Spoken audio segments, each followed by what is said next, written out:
And we are live! Hello everybody, good morning, good afternoon, happy time zones wherever you might be.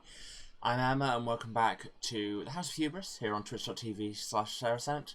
And whoa, my intro has just been completely derailed. Charities Lady, with that 12-month resub, says, "Mwahaha, year of affiliate, congrats." Well, thank you for the congratulations, thank you for the support. I still can't believe we've been doing that long, but yeah, the 1 year. Okay, where was I? Yes. Sorry we missed Saturday. I was recovering from life, you know how it is. But we are back, and in with 3 gift subs. God, the generosity, thank you so much. Completely throwing me off my game. All part of your dastardly plan, I'm sure.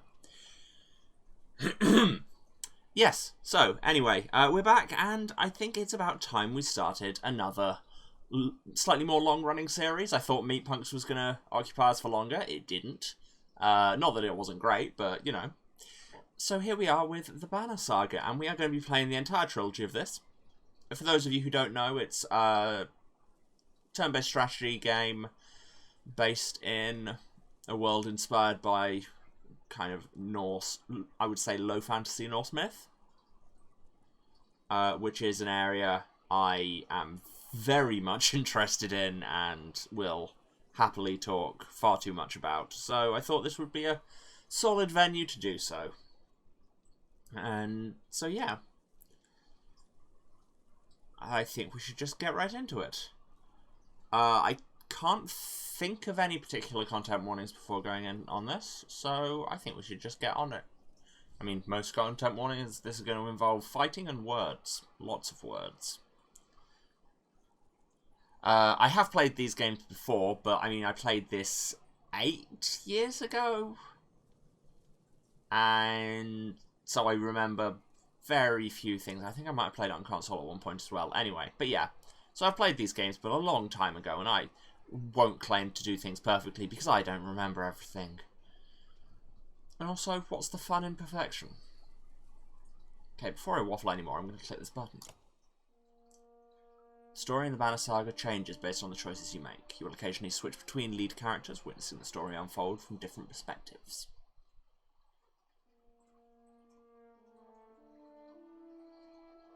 The gods are dead.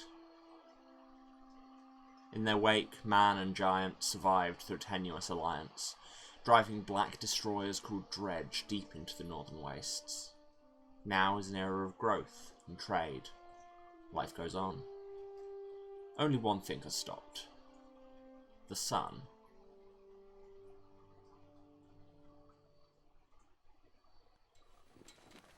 Excellent start.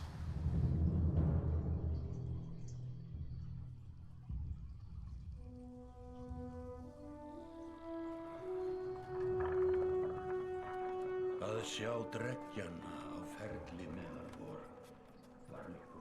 It has been several long months on the road. The first signs of snowfall accost us on our approach to Strand, largest of the trade cities on the Val-human borders, and our last collection before returning to the capital.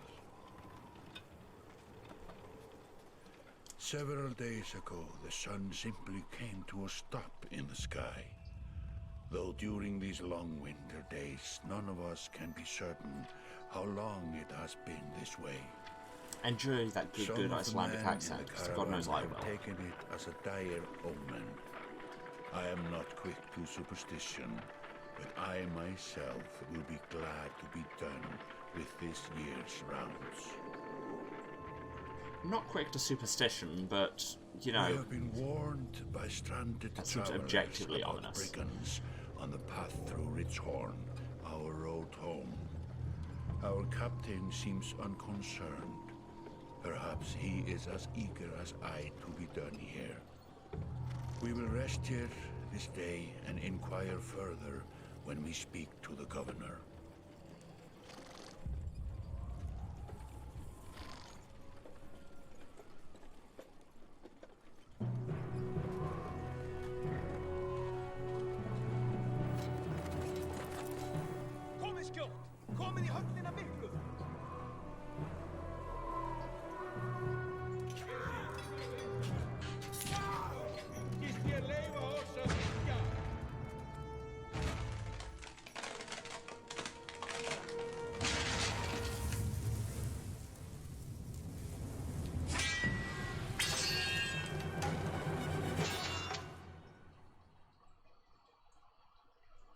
far be it from me to tell those humans how to fight, but I feel like your small wooden shield is not going to do anything to a sword as large as you are.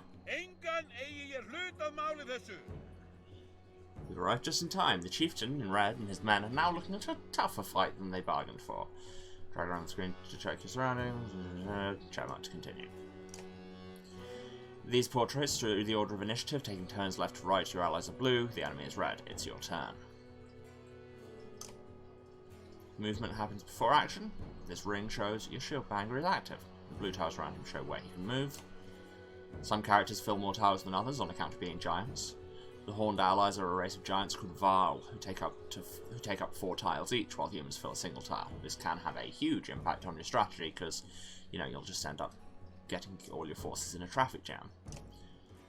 Check the tile you want to move to, then click check to confirm. Move there to get into attack range. Why thank you tutorial, I will. Emily says one day I will get around to these games, or if you don't, that's fine, because I'm here to play them for you. Target an enemy, click them. Ally tiles are blue, enemies are red. You can choose to either attack the enemy's strength or break his armor. This is kind of the main interesting thing with the battle system in this game. I just noticed they've got a polar bear chained up. Don't do that. That's mean. So, yeah, the numbers beneath each icon show the damage you'll do to that stat. Strength is health, but it is also damage. A loss of 2 strength means you'll do 2 less damage. If strength falls to 0, you die. Armor blocks strength damage, but will be permanently reduced by a break attack. By breaking armor, you open them up to take more damage in the future. This enemy has only 5 strength remaining. A strength attack will kill him, yes, because we've got 9 strength on our shield banger, so that's more than enough to... That will be reduced by his 4 armor, but we can still just do 5 damage straight through it, so that's fine. Be dead. Be dead. He's down. Each time you make a kill, your renown grows, which is used later to improve your characters. After taking action, your turn ends. Next up is the enemy.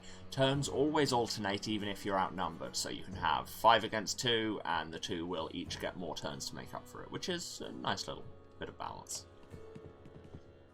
Despite being at full strength, he can't do jack to my armor.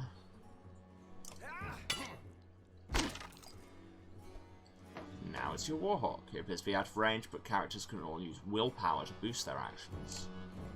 By clicking on gold tiles, you can move further than usual at the cost of 1 willpower per gold tile. So that will cost us 2 extra movement, but he's got 8 willpower, so it's all good. Standard attacks only affect a single enemy, but he has a special ability that gives him a unique advantage. Click his tile to access his abilities. Click the ability icon Tempest. Strikes adjacent enemies in, then your text box is overriding it. Come on, game. Ah. Normal strength damage to 2 adjacent enemies going clockwise from the target. So, if we could do that one, then it should also hit this one. They're both dead. That made quick work of the chieftain's bodyguards. When there's only 1 enemy left, players enter Pillage Mode. During Pillage, each character moves in order, and there are no more guaranteed turns. So, the order has changed, but also we'll have a go one after the other. If a character does not move on his turn, he can rest to regain 1 willpower. The chieftain will rest this turn. Okay, that seems like a good way to just get yourself murdered. Good job, chieftain. Looks like the chieftain is in some trouble. You think? Shield Banger won't be able to finish the job with a normal attack, but willpower can be used to boost damage. Click on him to attack. Oh yes, because he has no armor left. Our Shield Banger has 8 strengths. Normally we would do 8 damage. Click the fist and then stars above the fist to add willpower. The number of stars available each turn are determined by your exertion stat, which is next to the chain here. So, we do strength attack. We can add up to 1 willpower because that's our exertion. So now it goes up to 9, and be dead. Well, that went awfully well. We get some renown. Like a rabid wolf, that one. How did it come to this? We fool ourselves believing that peace will last. My grandfather built all this from a poor fishing village, you know. He watched the gods die, watched the chaos that followed, watched man and var slaughter each other, even before the Dredge arose. All we've done is traded one struggle for another. Now that there are no more Dredge to war against, we war against ourselves. This chieftain meant to kill me, and he's not the first. A dozen families in the city would gladly take my chair. This one had men waylaying merchants, both north and south of the city, strangling trade, quite well, I would add, though he denied it to his last. This sort of wolf doesn't stop biting because the head is cut off. It just grows a new head. Let me know if that's still too quiet. I am in a bad way, my friend. Help me finish this fight, and I'll gladly send you on your way with double our king's tithe. Take any men you need. They're loyal, I promise you that. They will meet you down in the proving grounds. With an offer like that, how can I resist? Chapter 1. Only the sun has stopped.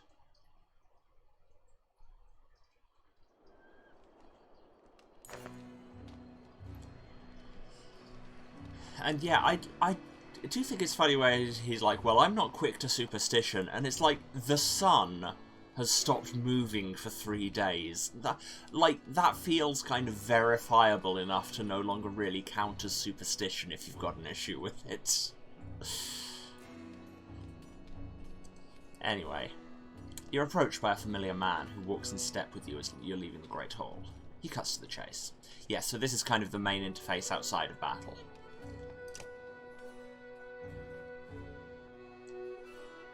Eric, steward of Strand.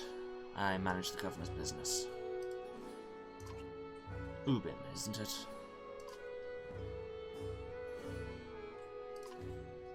It is. The governor tells me you'll be giving us a hand.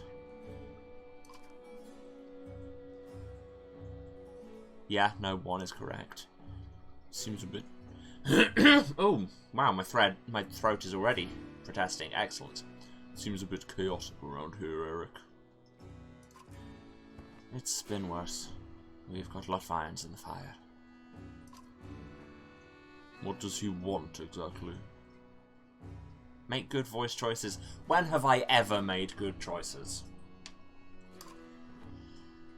Scalfings that you didn't hack up in the Great Hall scattered after you took out their chieftain.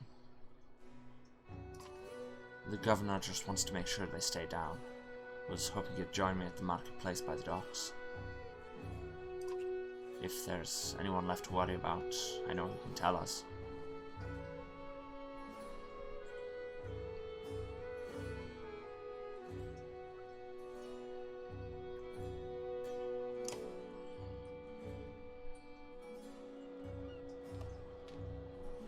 Click the market tent to visit the merchant. Oh yeah, you can see market there, but it does blend into the background a little bit. Let me handle this. You meander through rows of open-faced houses and eroded stalls. Coloured canvases flap on a briny current. One man in particular blanches as you approach. I'm not in the mood today. For what? Talking to an idiot. The Scalfing's chieftain bled out an hour ago, So when you tell me what rat anus the rest of them crawled back into, nobody's going to try to kill you this time. They don't talk to... They don't talk to me. Wow, I've forgotten Had's voice between one line and the next. But that's fine, because he won't be back. Eric needs some help here. I had a change of heart. I hope you do give us a hard time. Had sweats visibly, fumbling with some dirty trinkets on his table. Wait, just buy one of these. If everybody thinks I'm getting worked over every week, how am I supposed to know much? Just a little food money, yeah? Yeah, fine. That seems reasonable. You toss a sliver of silver onto the table. Both men look at you with surprise. Had gestures meekly to a variety of junk from his stall. Take whatever you like. Only thing I'd like is the name of a place. Nobleman, up at East Wall. That was months ago, last I know. Had skulks away with a wave of Eric's hand, gathering things from his hovel, disappearing for a while until this blows over, you figure. Your bodyguard steps forward. Are we done here? Gunulf, were you wearing green back to the Great Hall? No, just bought him while you were walking around. Why? You look like a frog. Better than an eggplant. Gunulf goes off to look at more stalls. He maybe considered investing in a scabbard while he's looking at all these stalls. Like, maybe somewhere sells one of these exciting new tools so you don't have to carry your sword everywhere by the blade. Why do all these men have horns? Because these aren't humans, these are Val. They're a race of giants. Eric, that man of yours seems unreliable at best. Blind dog wouldn't trust hard, but he used to be scalping. If they're licking their wounds, they've probably gone to old haunts, not new ones. Nobleman's a meat hall. Best as I can tell, the name's ironic. Listen, I know a guy who would love to put a few of these skulls in the ground. I'm going to find him and meet you there. Shouldn't we have an approach of some sort? What a luxury. Come on, you've already mocked up worse today. Just make sure the governor remembers his promise. Double the usual tithe. I'll remind him.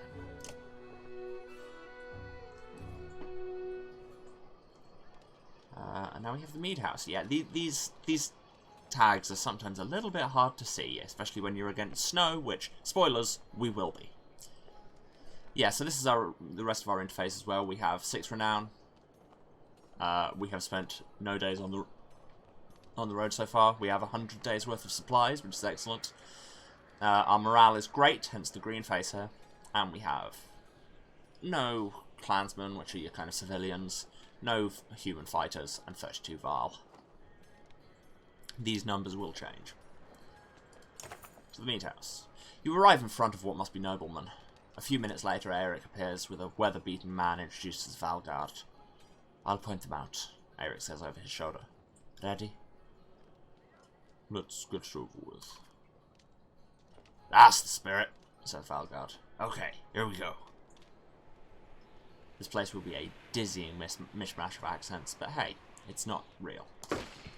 Valgard boots the front door open so hard it won't close again without repair. As you enter the hall, Eric is already at the head of a table, his axe drawn. Wide-eyed, drunken scalfings scramble to find their own weapons, turning tables and mead steins in the process.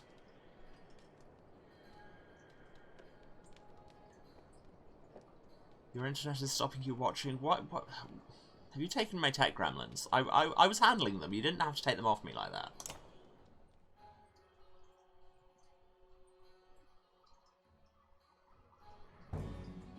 Now we have some humans and some Val.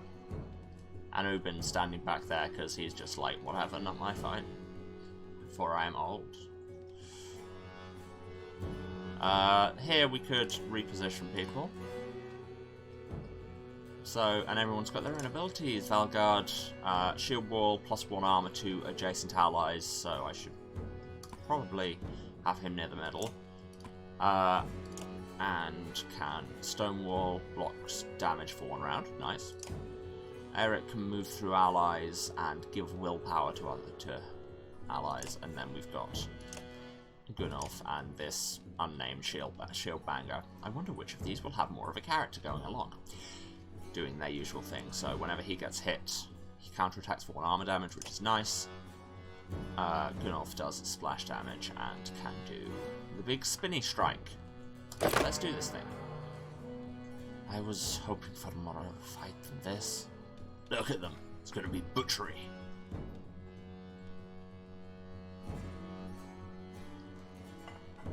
Alright, so yeah, you've got tons of willpower. We can burn some closing the gap.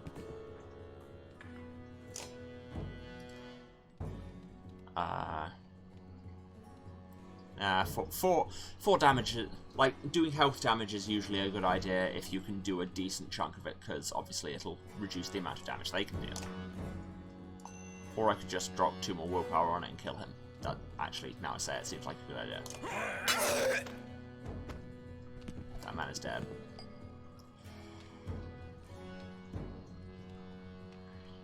Now, what I'm going to do, I think, is stand next to him so we get the shield wall, and then he's just spent 4 willpower, so have some of it back. And Rally's a great ability because Eric spends 1 willpower, somebody else gets 2.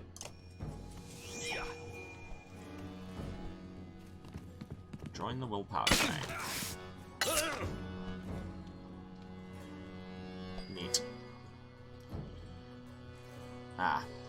See, I have, perhaps unwisely, my Varl are a million miles from everywhere, and they're not the fastest creatures.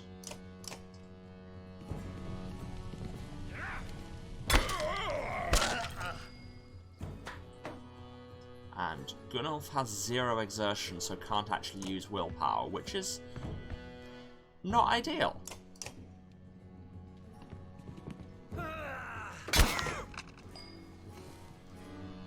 Okay, they're stripping his armor away, but then he does have 9 remaining, so that's fine.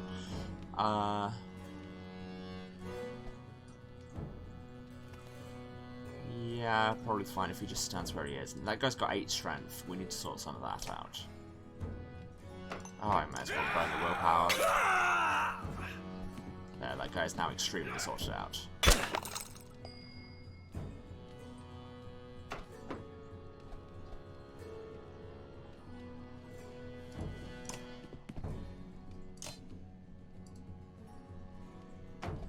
Yes, and here you see, break damage is its own separate stat. So, Eric can only break 1 armor, which is not helpful, so instead, burn some more power, 4 damage. Eat it.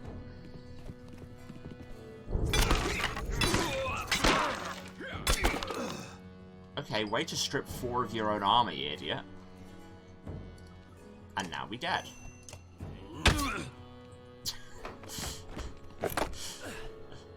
I just kind of love the visuals of that fight mechanic. Just run into him, frantically hacking at him with an axe, and then he just looks down at you like, are you quite finished? Stab. Dead. Okay, can take out both of those with a Tempest, probably. Oh no, I'm not adjacent to that one. Boo. How do I cancel out of that? No, there we go. Cool, be dead.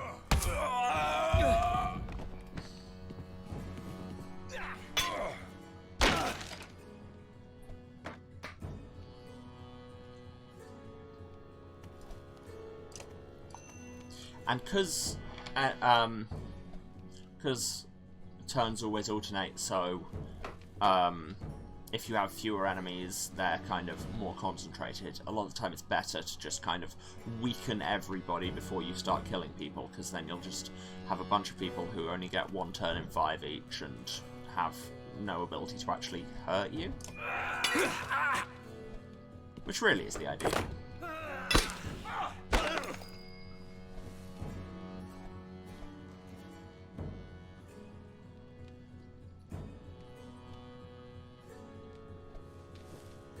Like, it probably makes sense to burn a willpower and take this guy's strength down. Oh, but he's got 7 armor. It's fine. Willpower, willpower, willpower. Still halve it, that's all good. Okay, our shield banger's nearly down, which isn't ideal, really. Because here, very much, we're having the same tactic I just described deployed against us. So I think he might just... because... Yes, that's a mechanic I forgot. If your damage, because he's down to 1 strength, is lower than their armor, then you can still do damage, but you have a chance of it just whiffing entirely. So he'll break 3 of his armor. I do not currently have any healers, so let's just do that. And then Gunnulf this time can Tempest them both. Ooh, he's leveled up.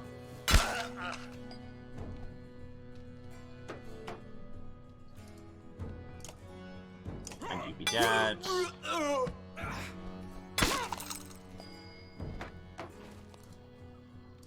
And you be dead. I'm gonna go to Pillage.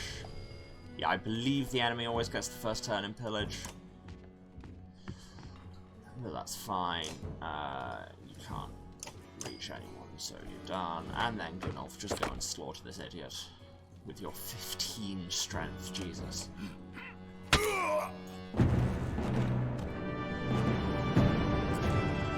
And we win. Tempered by blood pain resolve, Gunnulf is ready for promotion. That's just a level. Get more renown. There they are. Gods be damned, I've got to go wash off this blood. Eric is looking out the hall's windows onto the bay. A fleet of longship approach with sails of bold reds and blues. One banner I know well, Vognir. Next for Val King's ship last we spoke. The other flag looks important. Yeah, important guests. See what I deal with all day long. Ah, things make a little more sense. You hoped I'd have a stake in saying everything's fine here when the royal guests arrived. Not me, the governor. Now I have to make sure there are no rotting bodies or pools of entrails still in the Great Hall before they come by. Can I ask one more favour? Oh, what is it? If you happen to stall our guests down on the docks, I wouldn't object. Maybe I will. Eric and Valgard hustle from the mead house. To his credit, Eric tosses the barkeep a spar of silver for the mess. You give an apologetic shrug and go to greet new arrivals down at the docks.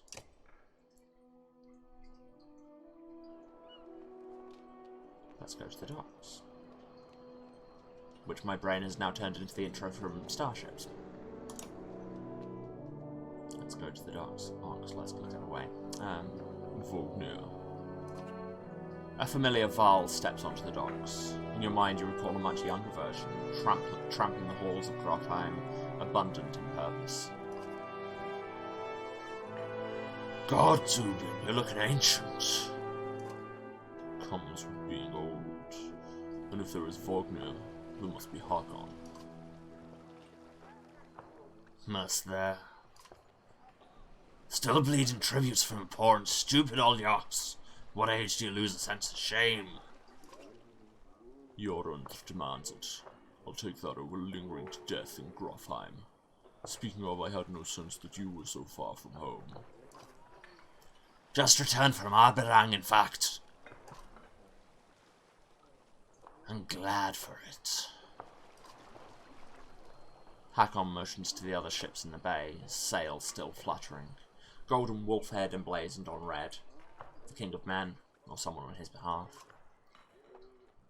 The King's whelp. The King's son, Ludin. Don't you know, Scrivener? We visit his capital, he visits ours. It's how you make alliances these days. Wow, these voices are going all over the place. I can only apologise. It's a miserable waste of time. Yes, Hakon has it. I'd almost forgotten. It's a good thing you're around, Hakon. Then you're going to Grottheim. I have the distinct feeling I've finished my business in Strand and was headed there myself. We should caravan. We should. Give it a day. In better circumstances I'd drink a week away, but let's just be done. Find me tomorrow with the gates.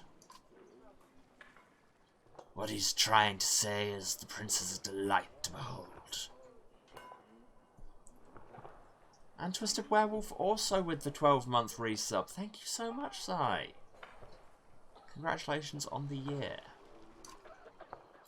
Where's Mogr? How can I have him find a place to put up the warriors? I'm headed up to meet the governor. A host of giants depart in his wake. You recognize a few, others are strangers to you. Guess I'm off to find Mogr. See you in the morning, Scrivener. I'll be along. The young prince of men ambles from his ship. He brushes off his tunic, scanning the beach with low eyelids. Ludin looks for all the world the sort of boy who grew up pulling the legs from spiders. The long road back to Grofheim should be more interesting than most years, you think?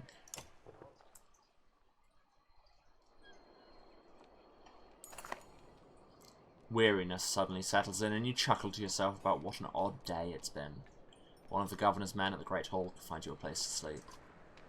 On the other hand, if you're going to join Vognir's caravan tomorrow, it might not hurt to share a drink with Hakon, or introduce yourself to the prince they spoke so highly of. Click a talk icon to converse with one of your heroes. Well, let's go talk to the prince, shall we? That feels reasonable. Is this the right place? You find the prince at an inn. Guards blanket the building, including a sharp-eyed Varl who must be working for Ludin. A woman in red eventually waves you over and stands nearby, arms crossed. Greetings, Prince Ludin. Yes, you're with Vognir? I don't remember you. Not exactly. I've known Vognir a long time. I'll be joining you back to Grofheim with my guards. Ludin looks up for the first time, though a woman doesn't react. Why? I work for the king, carrying tithes to the capital we crossed by chance.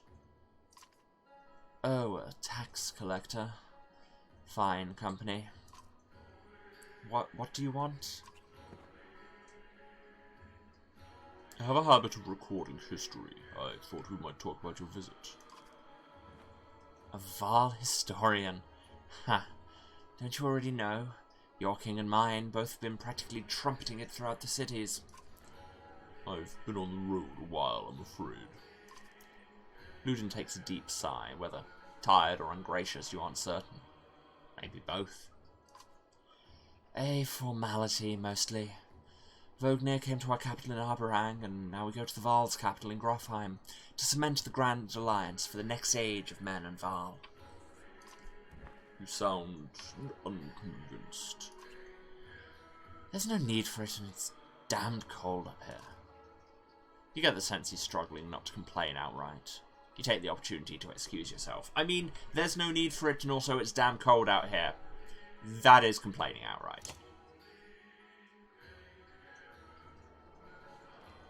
And we can talk to Hakon as well. Scrivener! Turned into a pirate there, let's not do that. You find Hakon in a mead house surrounded by other Varl. Strand is no stranger to Varl, but rarely sees this many. Hakon waves you over. Went straight for a flagon. Vognir's the one who agreed to pass up a drink. I wasn't invited to the governor's hall anyway. You already missed the massacre. Every year I make the rounds collecting taxes. Every year it's the human settlements that give me trouble. No surprise. What this time? When I got here, the Great Hall was already full of bodies. We added a few more. Ha! Humans. I guess if I only lived as long as a Yoxfart, I might be desperate to make something of myself, too. It's not too late to start trying, Hakon.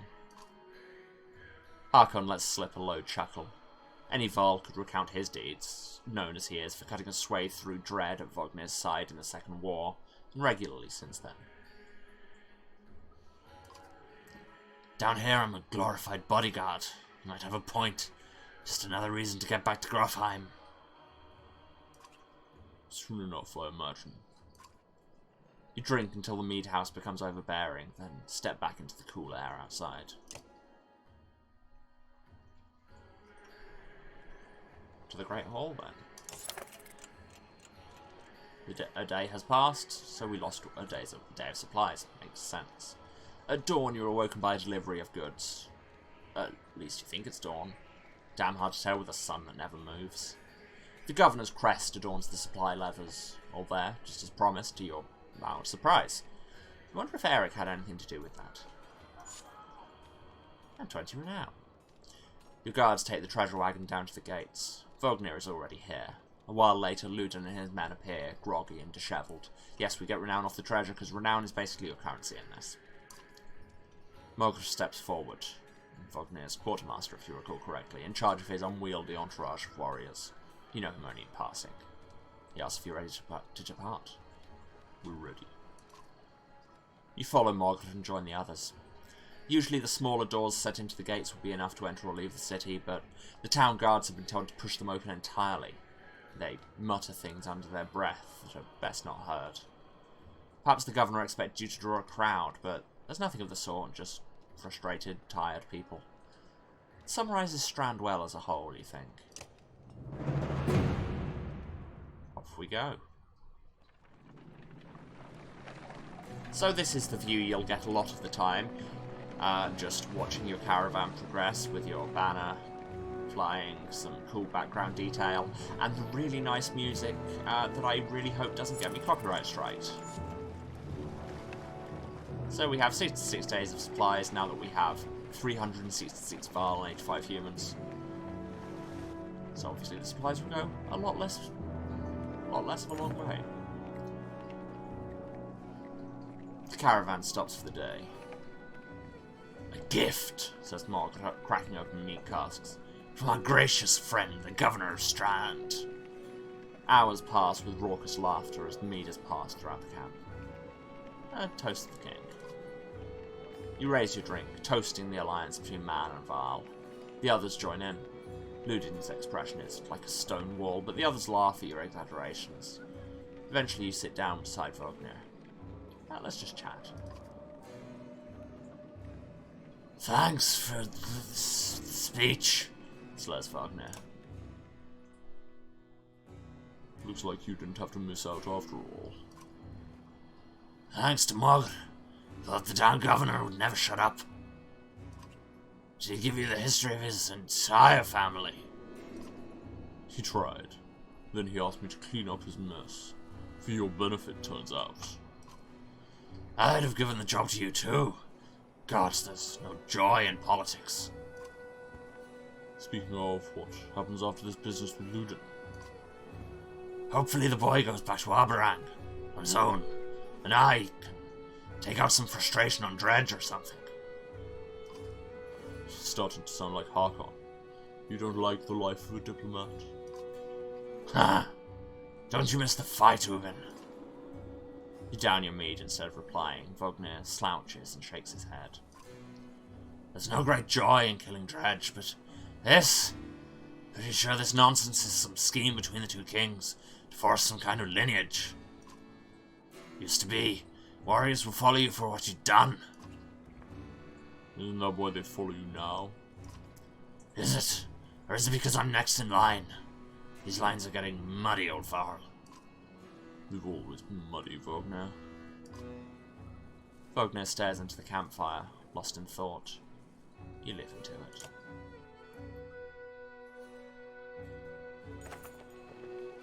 You rise, groggily, the campsite a casualty of merriment. Casualty of merriment to be a good bad name. Mogr is already kicking warriors awake when you spot Ludin stalking in your direction. He sidesteps sleeping bodies. Better wake up, you know, Vognir. You're needed. Ah, it's Ludin. Always a pleasure. You look well rested. Vognir releases a caged yawn and receives a hard-eyed stare in return. How long to Grofheim? Ha! We're only 2 days out of Strand, you know. Come, I'll show you on a map.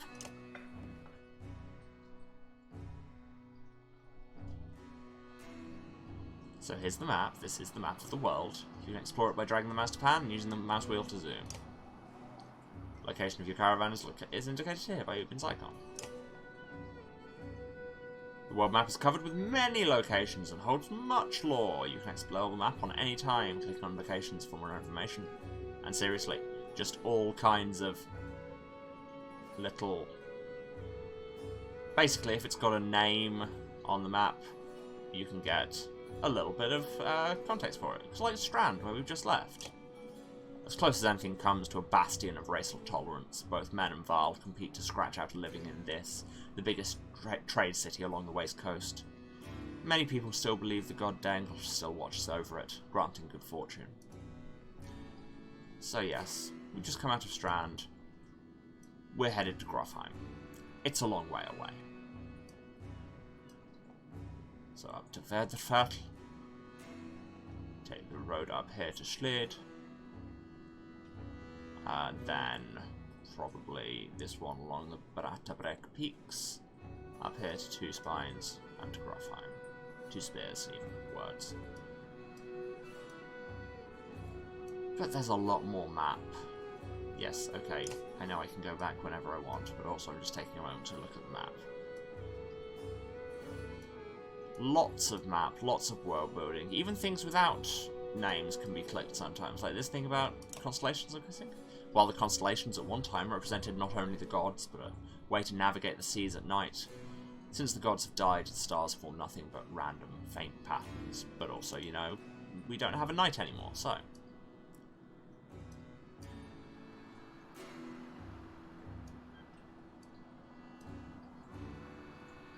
There's Arborang, the human capital.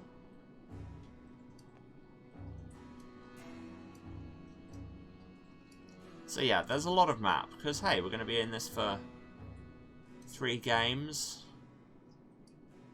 We'll visit a lot of this map, I very much doubt all of it.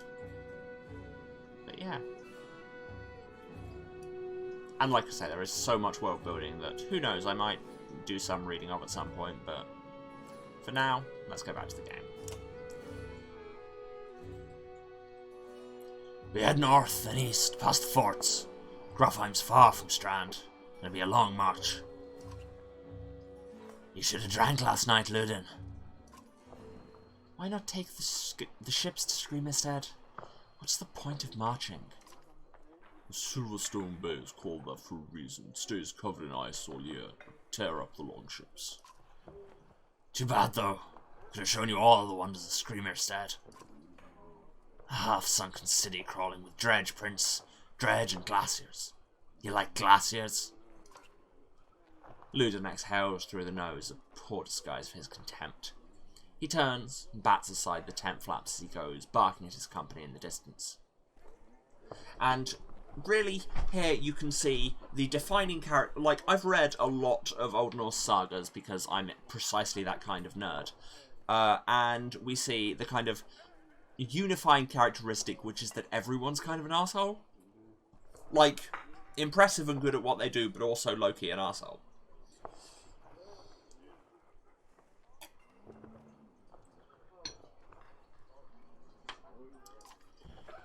Don't poke the anthill, Vogner.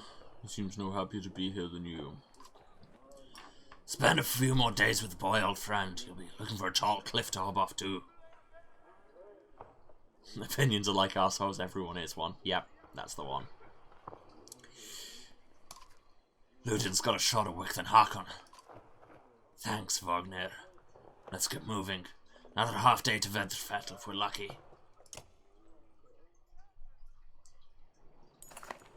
Camp is where you manage your caravan. During travel, you can enter camp at any time by tapping the camp button. Makes sense. While at camp or in towns, you can upgrade your allies or equip items at your hero's tent. You can pass time by using the rest tent. Resting will improve the caravan's morale, and a high morale will reduce casualties in war and affect your willpower in combat. Each passing day will use supplies, so only rest when necessary, because morale is also low if you're starving to death. The training tent will allow you to safely try out any characters in a mock battle. We will never do this. Tap leave at the bottom when you're ready to leave. Click the hero's tent. Okay, I was going to. Because I believe one of our people's earned a level. Yep, Gunulf has that little plus. Click on a unit to view stats, promote ranks, and learn about abilities.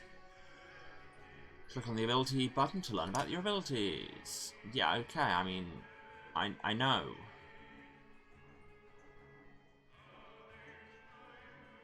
So as we upgrade Tempest, it will have more maximum targets.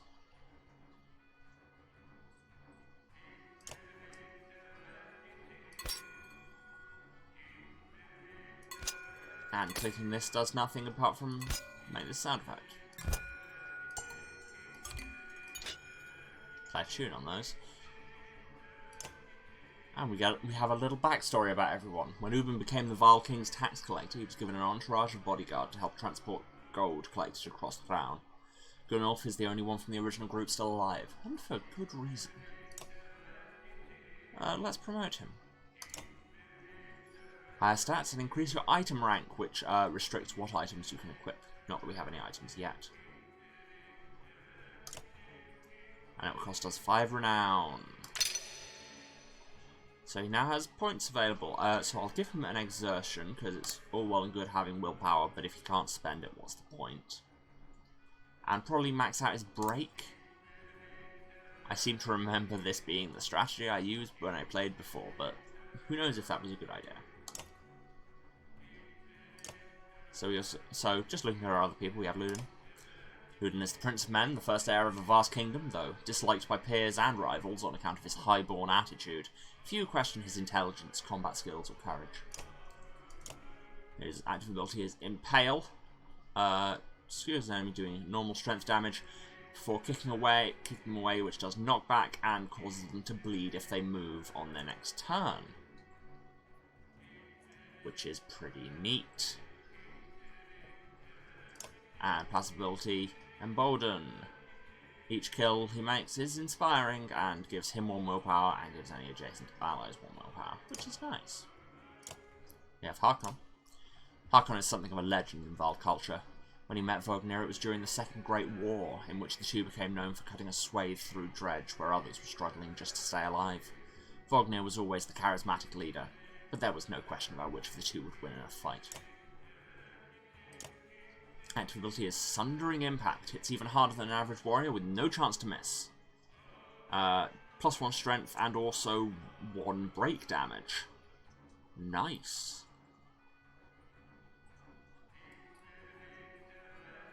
Oh, 1 break damage and 1 break damage to anyone he does splash damage to.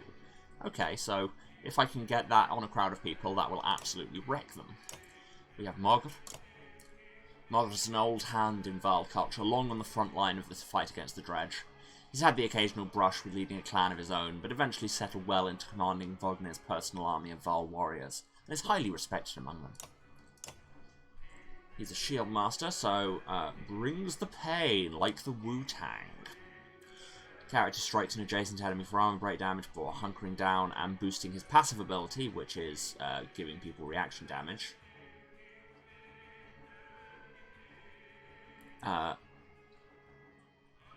So he does break damage and then adds to his return the favour, which is every time somebody hits him, he does 1 point of armor damage back.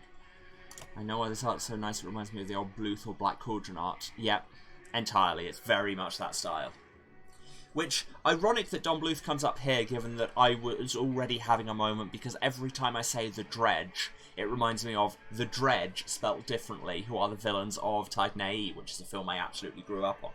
And among the Don Bluthiest of Don Bluth films, because everybody's parents die. So that's our 4 people. Who don't appear to be scrolling in a uniform order.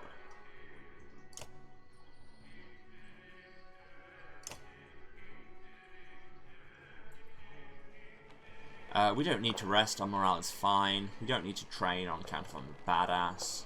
So let's just leave.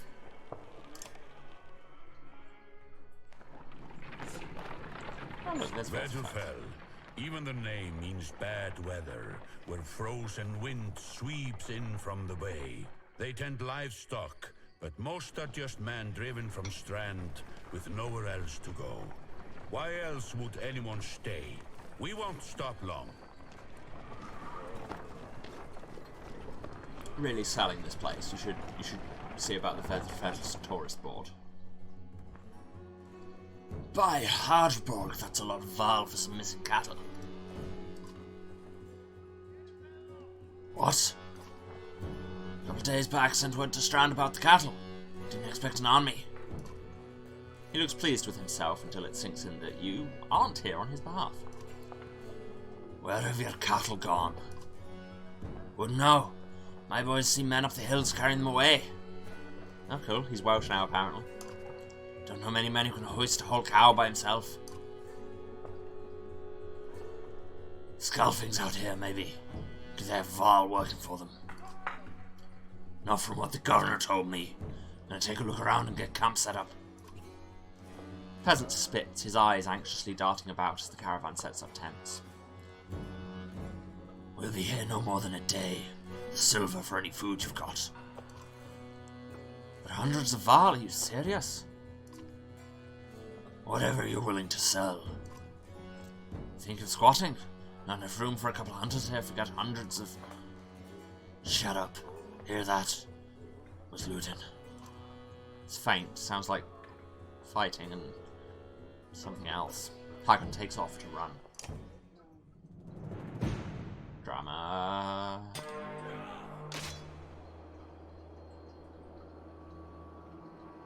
Clicking on a tile will automatically make a path, but you can also set waypoints. Boop.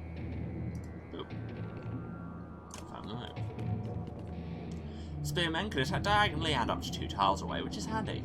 That guy is dead. Click the top right banner to compare your stats with the enemies. Yes.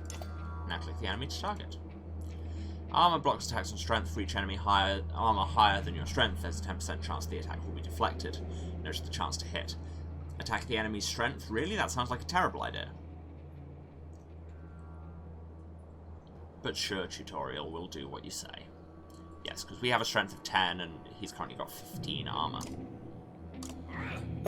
Oh no, we missed. Deflected attacks do no damage. From here on out, you will fail catastrophically if you don't break armor. Damaging both strength and armor is equally important.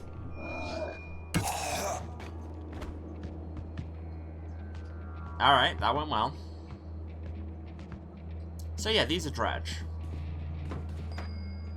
They're like zombies made of stone. What does Sundering Impact do again?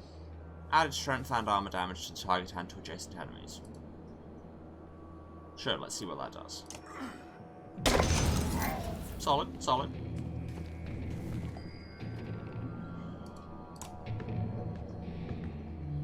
Gotta start shredding this guy's armor. Might as well burn willpower on that.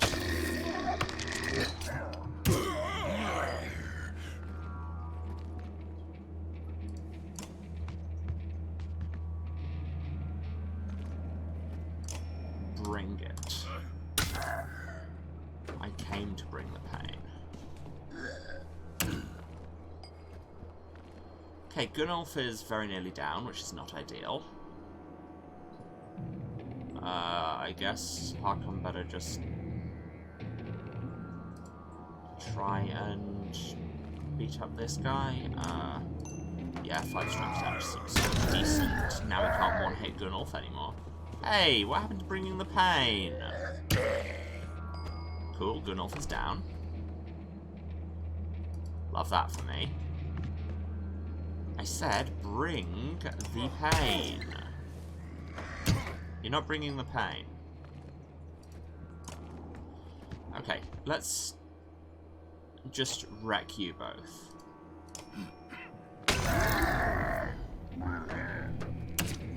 Moderately wreck, at least. I don't have enough willpower to bring any more pain. Boo. So I guess I'll just do a regular attack and kill this guy. Whenever an enemy falls in battle, we get a willpower star on the horn. Using the horn will give 1 willpower to anyone.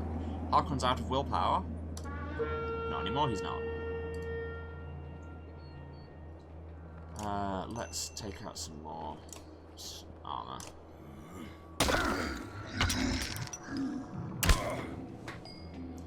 Yes, as you see if you click on people, You can see enemy abilities and stats here too. And yes, if you hit a Dredge for 3 or more armor damage at once, it does 1 armor damage to any adjacent Dredge, which is actually very useful. Also, his activation ability is Tremble, summons an additional ally, which is very bad and why you want to kill these things. Also, because they'll kill you.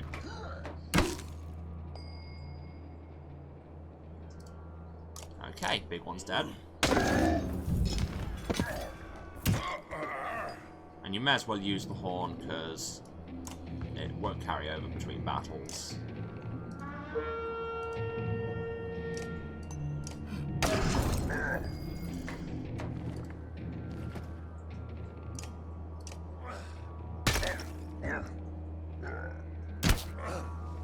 And this guy is just boned. And now Margaret can get a promotion.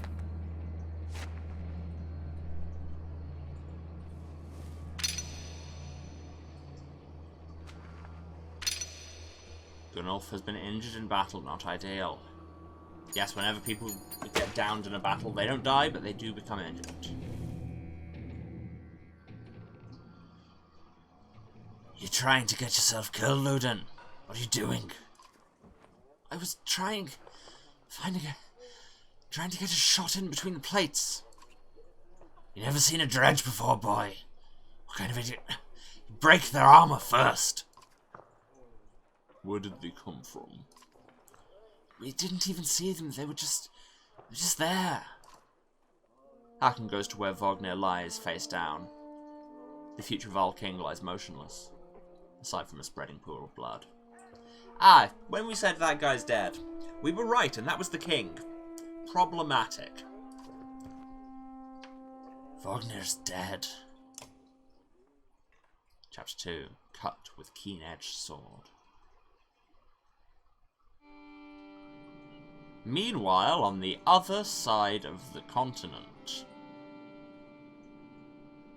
up in Sutherland, in the town of Skogged. Is it Skold or Skogged? Oh no, there's more Dredge. Where did that thing come from? Shh. Stay close. I think it saw us.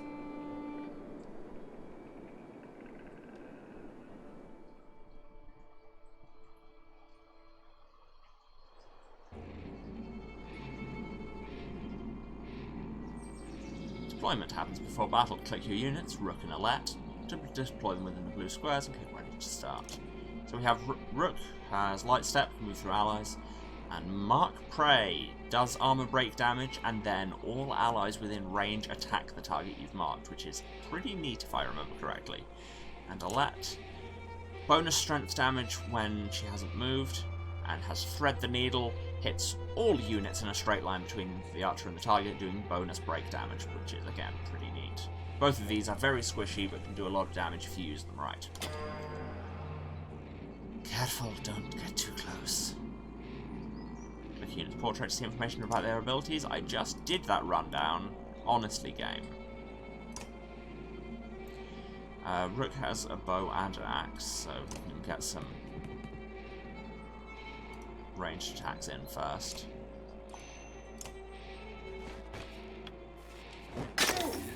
I love the character animations in this. They're very nice, very fluid. She can't do her snipey thing and stay stationary, so move into position. And skabams, take off some more armor. Annoyingly, because we started off with only one enemy, we don't start off with Pillage. So we still only get one turn for each one of his. In fact, no, don't attack. Mark Prey, and then Alette can attack him too. So you do a break attack, and then Alette, using her ability where she does more damage if she's stationary. See? It's all about the ability synergies. Normally she's got 7, he's got 4 armor, so normally you would do 3. She hasn't moved, so it does 5. And you dead.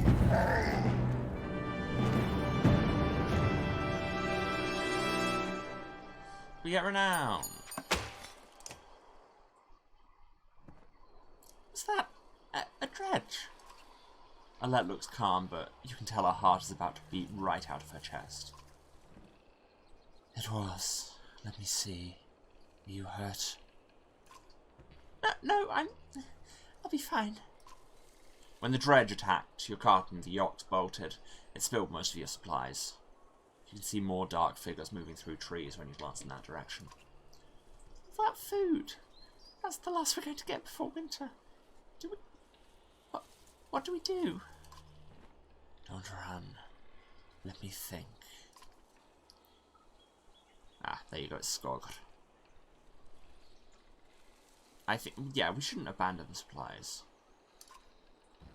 If we hurry, we can gather them before more dredge appear. You can see them in the trees. Are you sure about this? No. We have to try. Be quick. Alette calms the yokes while you frantically toss supplies back into the cart. More dredge emerge, but you manage to get the cart moving again before they can close in. The colossal figures slowly recede into the distance. Yay, we got our supplies. Supplies represent food and other goods used to keep everyone alive. Which, needless to say, is the ideal. When supplies are gone, people will start to die of starvation. The more people are in the caravan, the faster supplies will diminish. See how many days of supplies you have left on the travel display, currently 18. Most towns will have supplies to sell as well as some items. And there we are, tiny specks, travelling back to Skog. Our morale has gone down.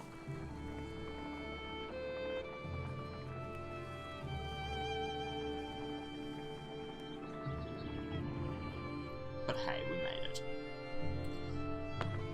Because it wasn't possible to not.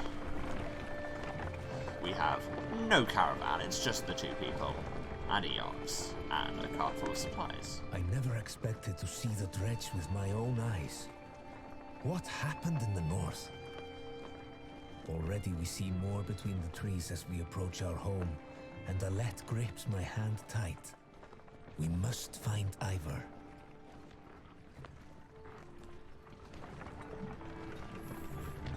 Not gonna lie, I'm of a certain age and British, so Ivor being said in that kind of accent with a little roll on the R just makes me think Ivor the Engine. Ivor. That will mean nothing to the vast majority of people watching, but hey, you could say the same about a lot of the things I say. Ivor. The enormous Varl in question towers over the men in the training field. He squints as you approach. Already back, Huntsmaster? Thought you'd be tomorrow. Dredge, everywhere. Dredge? How did they get through Greyhorn? Don't know why I was Irish, and bad Irish at that, but here we are. Must have broken through the fort. Fighters nearby have stopped sparring. They gather around you. Damn it! They'll be here soon if they're not already. You hear screams. From the outskirts, people are running toward the Great Hall. Ivor turns to one of the older boys in his group of fighters. Ale, take Alette to the Great Hall. Tell the chieftain what's happening. The rest of you, gather up as many people as you can. Come on, Alette. No, wait, I want to help. Nah, it's probably... We'll be fine. Go with Ale, Alette. Alette looks like she might protest, but scowls and runs off to safety. Godsrook, don't start telling them I know what I'm doing. I know it's a stretch, but they bought it. What's the plan? Just hold off any dredge we see until everyone's inside, then we figure it out. More shouts draw your attention to some houses atop a nearby hill. Fight time. Oh no, caravan. Yeah. We have no option other than to go to the houses. Love the kind of imposing dredge shadows coming from the foreground. The art direction in this whole game is just lovely. Sure enough, dredge are gathering in number. Fear threatens to bubble over into panic. How long do we need to keep this up, you ask? Ivor shakes his head unknowingly. That's a bad sign. Turn order. Units move in the order you place them. This is very important when setting up strategies. Ha! Bold of you to assume I will plan. For example, put archers after melee units so that they can stay safe. That makes sense. Oop. So that's the level. We have an item. A Let's bracelet, lovingly made by a hunter's wife to keep her daughter safe from harm. 1 armor, 1 strength, and 1 willpower. Well, Rook can have that. It seems only fair. Assuming that, you know, it's his wife they're talking about. And spoilers from those of us who've played the game. It is.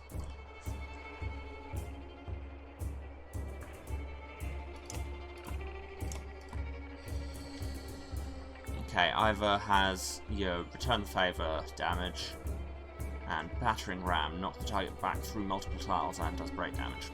Solid. The one with the shield looks like trouble.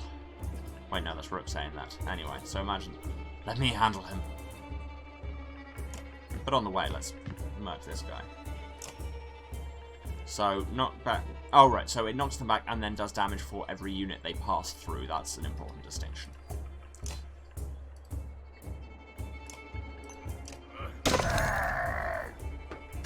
But yes, the one with the shield does look like trouble. What does the one with the shield do? Kindle, a shield slam causes knockback to all adjacent units and does break damage. Yeah, so maybe don't crowd that guy. No, instead I think what we'll do is finish the murking of this guy. Oh no, you have to be adjacent to someone to mark prey. Ooh. And you cannot undo a move, so cool. Guess we're just gonna do this.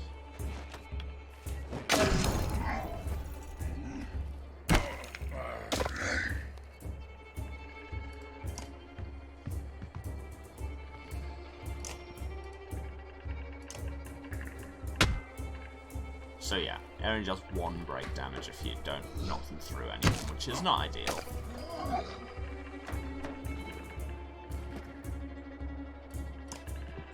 Like I say, you want to try and weaken everyone if you can.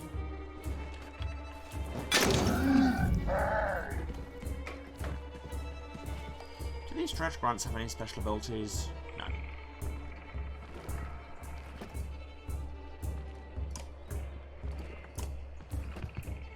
See, if we battering ram this one,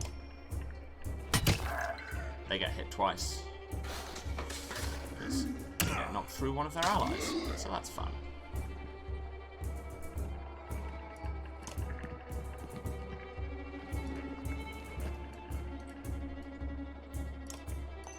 May as well start stripping some of the armor from the big guy.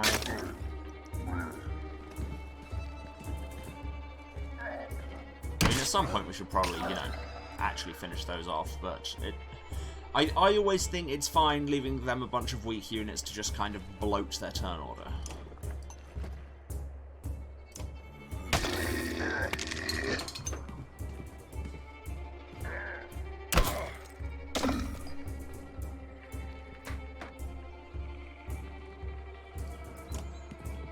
And now can mark prey on the big guy. Do some damage and then get Ivor to hit it for strength. Solid. Of course, Rook is here getting in the middle of things, which is perhaps not the best place.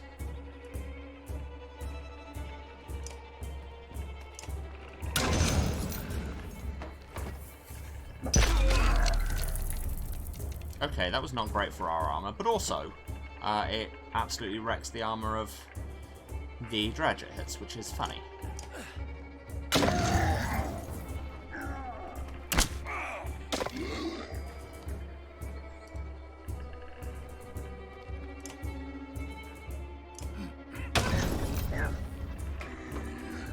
Now, because I'm out of willpower and such, I think we've come to the end of tactics, and to the bit where we just wail on each other for a while. Actually, I can do another mark prey, and that might actually kill him? Yeah!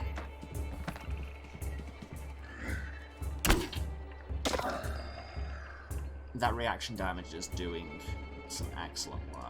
Okay, this is the strongest one, but oh look, I can one-hit it. I've earned a promotion. Strongest one is this one, who I can also... No, don't end turn. Max to death, both of them have a level. We go into pillage, and you die.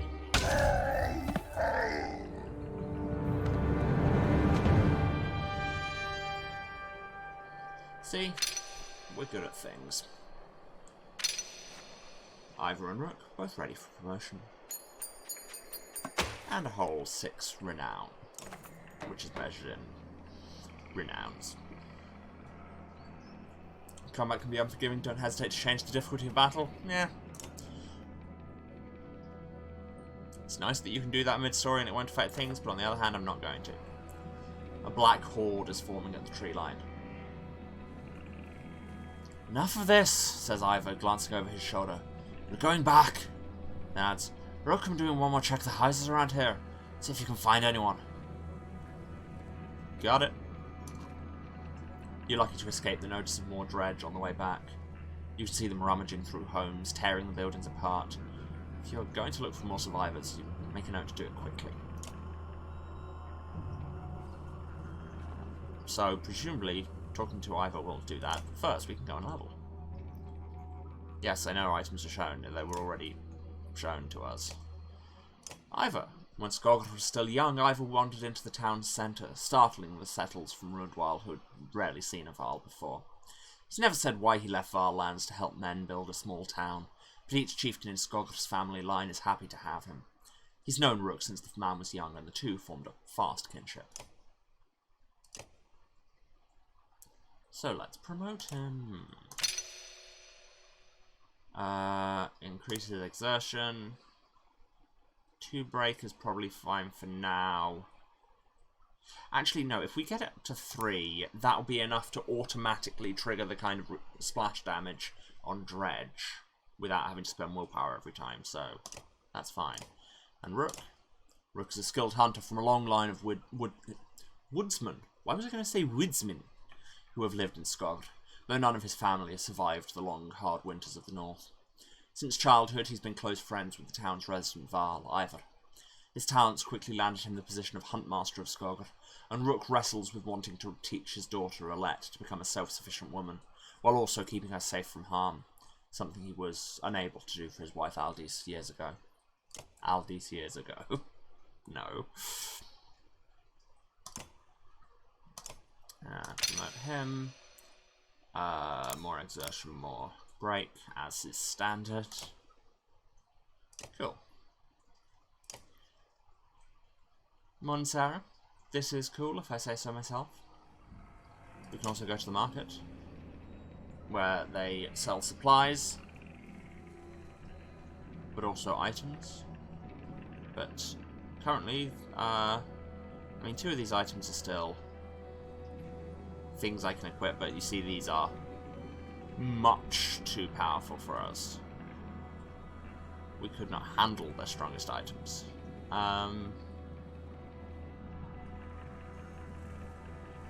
Should we just buy more supplies, just in case? I have this thing where not starving to death is fun. There, if we buy 15, leaves us with 4 now, and I could still get another one of these.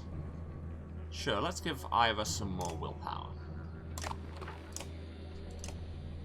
Possibly foolish of me to be spending renown on items this early, but hey. What am I here to do if not foolishness? Okay, Ivor. You find anyone? A few. Send them inside. God, this is bad. I'm out of practice, Rook. If we like this, did you take a peek at Wildermyth too? Oh, believe me. I've played, like, I think I've got 60 odd hours of Wildermyth logged on my Steam. It's very, very good.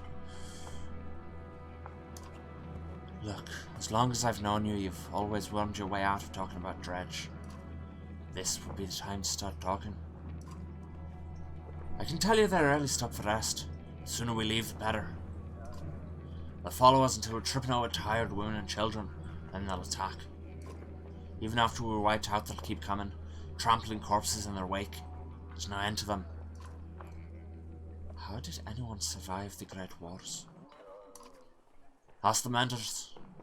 I wasn't there. Wow, these accents are just going all kinds of interesting places today. My brain has just said, nope, not even bothering. You get the voices you're getting. There's a lot of characters in this game. But I know you've fought your fair share. Fair share. Differentiate between Norse and Irish. Yeah, I've killed enough slag for one lifetime. That's why you're going to save us now. Don't lay that on me. Come on, let's get inside.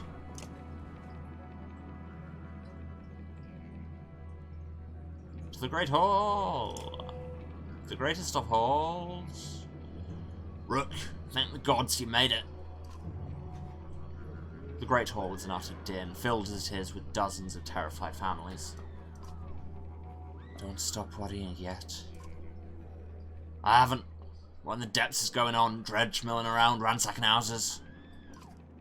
The chieftain's wife finds you, pushing through the crowd. They must know we're here. Why haven't they attacked?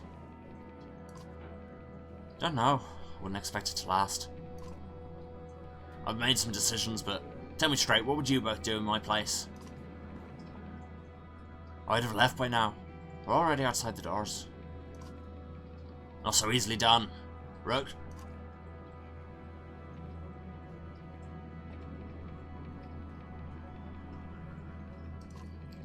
I trust Ivor on this. The chieftain sighs a deep and heavy breath. Slumping, he looks years older. Imagine us fighting back and saving the town, but... nonsense. Ivor's right, of course, we can't just wait to be slaughtered. Where should we go? The Dredge are coming down from the north. Frostvettel, to the west. It's close and it has walls. I intend to be free of Saga in one push. Nobody left behind. I wouldn't. If they follow us, we're done. Yeah, wow, Ivor's voice. What do you suggest? Let me create a distraction, then go. I'll catch up on the road to Frostvettel.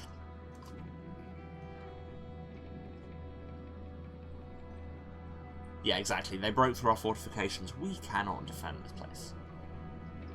Do we abandon the storehouse? If we have to, we're leaving behind everything but the supplies you brought, Rook. On the other hand, Frostvettel's at least a week away. Not sure we got that much food. It'll be cutting it close. If we're saddled with heavy carts, it'll be almost impossible to outpace the Dredge. And if we run out of food before we get to Frostvettel, it won't matter how many escape. So say, let me handle the Dredge. You swap voices now.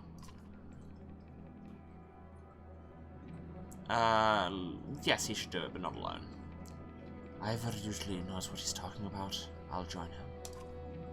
The chieftain thinks for a long moment. Didn't ask for advice just to ignore it. Promise you're not throwing away your lives on this. That wasn't part of my plan, Ivor. Nope. Then I'm coming with you. That catches you by surprise. The chieftain rubs his chin, but doesn't argue. From the training she's given Alette, you've no doubt she can handle a bow. Fine. I'll get the townspeople ready. Make your move, Ivor. We'll leave when you're clear.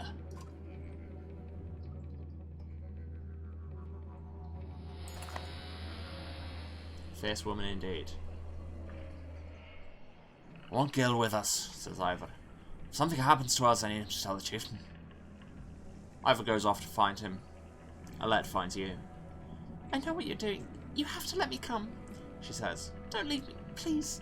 I'll be good. Yeah, sure. Okay, Alette, just promise to listen. I promise, she says. Ivor soon finds you both. Let's go. Remember, we're not trying to fight them all. We're just getting their attention. You step into the town courtyard where you can already see Dredge in every direction. Ivor starts banging his shield and swearing at them. We kill a few, he shouts, and the rest will follow. You steel yourself for a tough fight. We have Ivor, Rooklet, Ale, and Oddleaf. Can we look at people's stats? Yeah. Ale, a young boy growing up in Skoggoth without parents. Ale spends a lot of time behind a battered metal shield, training to be a fighter. The few who know him well call him Gil. Abilities, he has Stonewall, so he just resists damage the next round. And he can shield while standing next to people. Nice. Alette. Brooke's daughter Alette only vaguely remembers her mother, who died when she was a child. Since then, Alette spends most of her time with her father, unimpressed by the traditional roles of other girls in town. She hopes to become a hunter like her father. In her spare time, she practices archery with Oddleaf, the wife of Skoggoth's chieftain, who has become a motherly figure to her. As thread the needle and puncture, we already did that. The additional damage for puncture when she's stationary is based on how much armor the target has already lost. Good to know. And we have Oddleaf, a Sky Striker. The chieftain of Skoggoth was considered one of the luckier men in town when he wooed the beautiful daughter of a well-known fighter. These days, most people consider him a lucky man for marrying someone who knows how to run a town. This is one of the things I definitely do remember from playing this all those years ago, which is that Oddleaf, absolute baller. Active ability, Rain of Arrows. Secretly selects an unoccupied tile on the board and fires up to 3 arrows in the air. If an enemy passes through those tiles, they're hit by the falling arrow, which does strength damage and ends their turn. Which is nice. And she also has puncture. So yeah, got your melee, your hybrid, and your snipers. Seems like a reasonable order to do them. Let's go.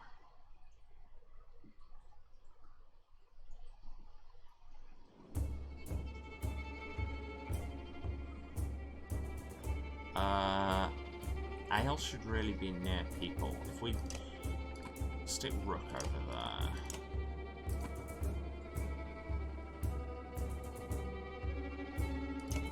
Maybe move a lot there. Let's go with that. Let's not burn your willpower when a move won't actually get you places anyway.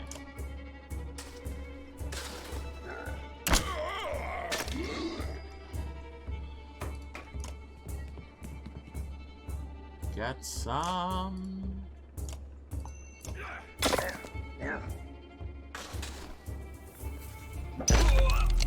Oh no, I got some. Go there, take advantage of the shield wall, and then 4 break damage. That's quite an arrow you've got there. Now they're standing next to each other, which is actually great, because then if you can do 3 break damage to one of them, it will chain. Unfortunately, Alette cannot, but she'll do what she can. There's always a chipping away phase at the start of these fights. Oh, that's bad. She can get into range if she burns a willpower, that's fine.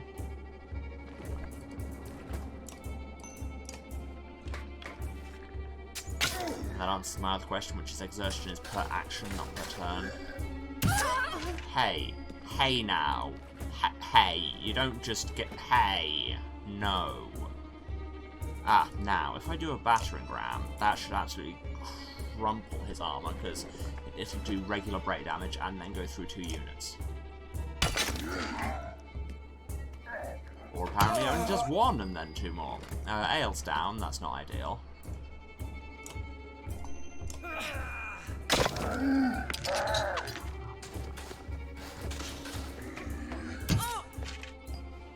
Alette also down. It's not going great, if I'm honest.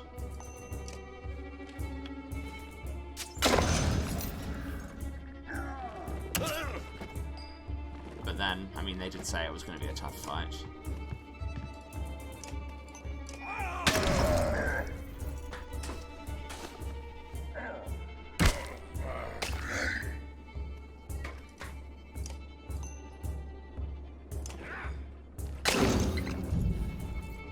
Now we just wail on them for a bit.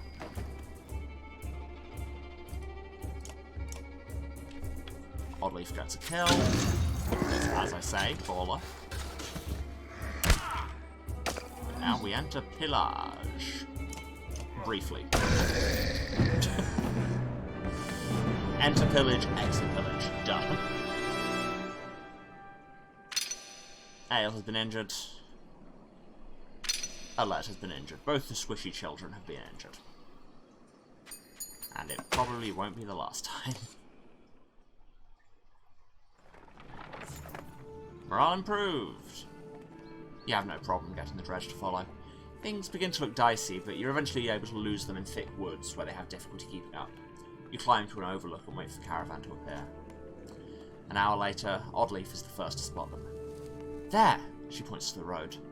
As you rejoin them, you can tell there was trouble. Some people wounded, others missing. A group has gathered at the rear. A group has gathered at the rear of the caravan. Oddleaf walks beside a covered figure in the open wagon. Old fool, she says through clenched teeth. I should have stayed with him. The chieftain's death hits you like a blow to the gut. You continue on to Frostvetter in silence, Alette's hand firmly in your own. Well, we got a bunch of renown, but also that guy is dead.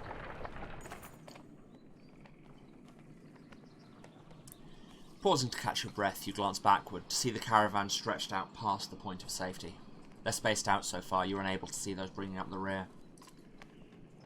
We've got to pull them together, said Ivor. It'd be dangerous to stop until at least the Godstone. The path should be up ahead.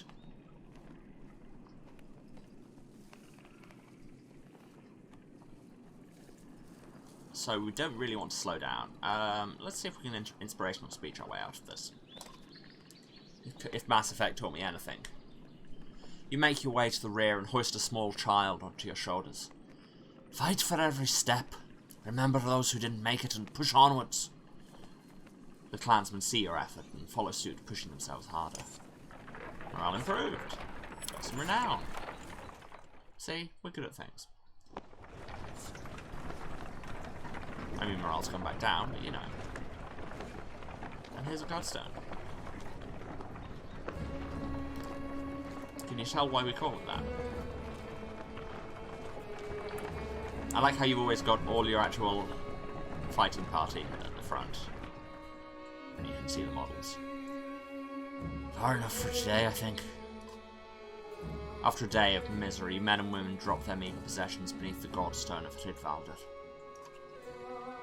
What are we doing? We just left our homes because suddenly there was Dredge. Chieftain did what I suggested and look what he got for it. Look at these people. Somebody has to hold them together. That's you, Rook.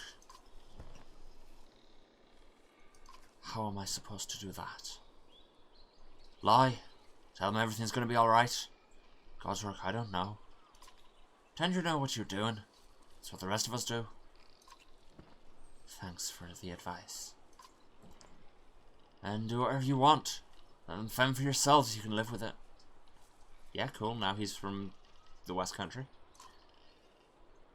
You humans are absurd, Rook. Furious when you're not in control, terrified when you are. Yeah, sounds about right. Pull it together. Wow, did you have to stare directly out of the screen as you said pull it together, Ivor? Taking that personally. I'm worried about Alette, mostly. Keep her close. You do care, I can tell. Men are a plague on the world worse than any Dredge, far as I can tell. Chats like this are why we get along so well, Ivor.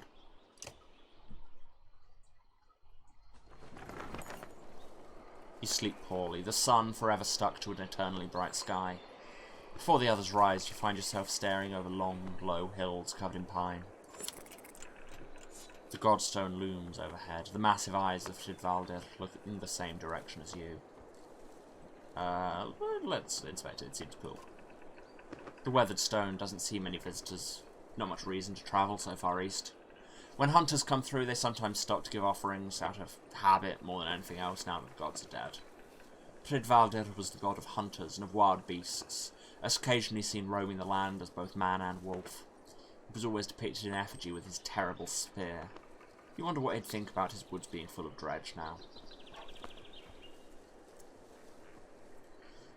I wonder what he'd think about those noises my collarbone just made.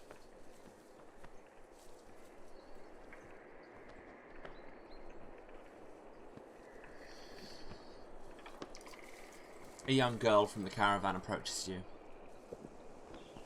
I made this for you, she says, handing you a crude necklace carved from a branch that she must have found nearby.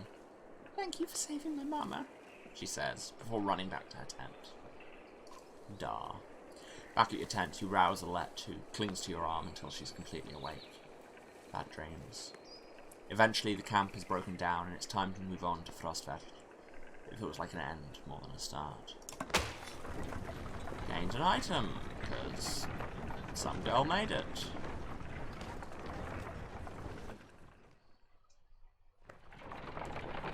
Now, should we camp to get our morale back up? I would like to keep our morale, like, above bad, if possible. Oh, an ale wants to talk to us. So, what does this item do? People are injured. Injured units can still fight, but have a penalty to max strength equal to the number of days wounded they heal as time passes. That's fine. Okay, the random stick necklace we got from this girl is a more powerful item than any of the ones we own. 15% chance to dodge strength attacks. Rook, you're squishy.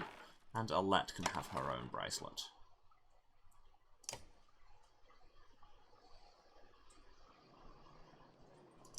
Ale.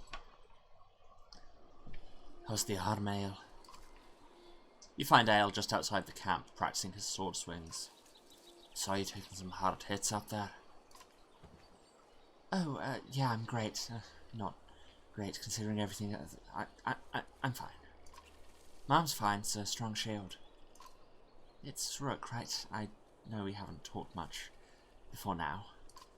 But if you want, just call me Gil. Okay, Gil. I wanted to let you know that I meant what I said before about making sure nothing happens to Alette. I didn't quite what to say. Never seen a shield like that before. Yeah, I doubt there's many. My father made this. It's solid metal, really heavy. But I've been practicing with it since I was a kid. I used to spend a lot of time just getting used to lifting it. Do you just have one really, really hench arm? He raises it up to show you. I'm pretty good with it now. It's the only thing of my father's I have left. Then, when my mother died, she gave it to me before she died. Ivor seems to think you're pretty good. Did he say that? That's good. Oh, away with your bots. No, I don't want to buy things or become famous. Never had to fight anything like Dredge before, but I don't have much else to do, and how many people get to train with a Varl? Just seems like I could be a help to someone. That's what I want to be. You're protective of Alette, huh? Well, she's... I don't want her to get hurt. You can see his cheeks turn bright red. Duh. Don't worry, she can take care of herself too. I know, I didn't mean... Easy, girl. I know what you meant. I'm heading back to camp. Stay strong. I will. Oh, and if you need something, let me know. I can do anything you need. Between you and Ivor, we're going to be okay. I can tell. Why would you tempt fate like that, Ale? Okay, let's rest. Morale goes up. Injuries heal. But we use a day of supplies. Okay, so, and then we go back on the road. But before we do that... Seamless segue, I think you'll all agree. It's just about the right time for us to take a break. So, I'm going to go and get some more water and stretch my legs. All of those good things. And some self-care, you know. And I also need to run some ads. So, if you could, you know, let the ads run, much appreciated. But also, you know, you should probably have a drink, move around, maybe eat something, take your meds if you haven't. And I will be back in 5 or 10 minutes-ish. Okay. Love you all, and I'll see you in a few. Bye. And we're back. Hello, everyone. Should we get back on the road to Frostfell? I think we should.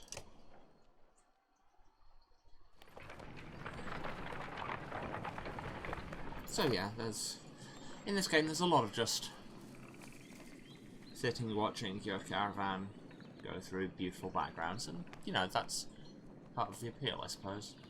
The caravan halts when a group of men appear on the trail, weapons at their feet. "Seeing the dredge in your wake," says one. "We don't wish to meet them alone. If you'll let us join you, we'll show you a watering hole with enough animals to fill those supply wagons." An inherent fear of strangers raises mutters from the caravan. "What are you doing out here alone?" "We were hunting here for food when the dredge found our village," says the man. "When we returned..." He looks away, unable to finish. Now, do we trust these men?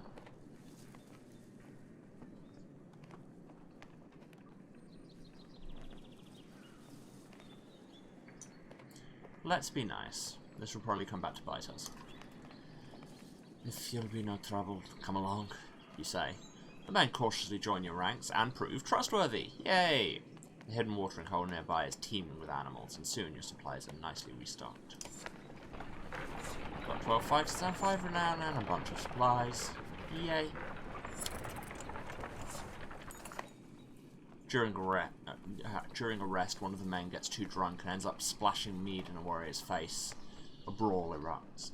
Many thrown fists and a broken bone later, the instigator, Raffensvarter, is tossed on the ground at your feet, angry clansmen looking for satisfaction. His personal defense is little more than drooling mumbles. How harsh do we want to be in terms of maintaining morale, and also not pissing people off who might later try to murder us? I mean, tie him up till he dries out seems relatively reasonable, about the closest we can get to actual reasonable treatment while, you know, on the move. You grab a rope from the supplies and make short work of the sot. A few onlookers throw scraps at him, but most just walk away with a laugh, at least content that some measure has been taken. Cool, but I had no effect. Not immediately, at least. The caravan is visibly relieved to find a small village on the way to Frostfell, with beds and fresh supplies. The locals here are shocked by the news you bring and discuss it amongst themselves while you set up nearby. Cool. So we get a little free camp area.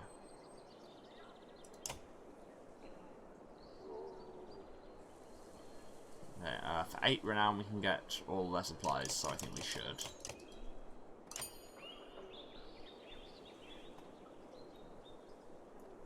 Skill decreases aggro. Yeah.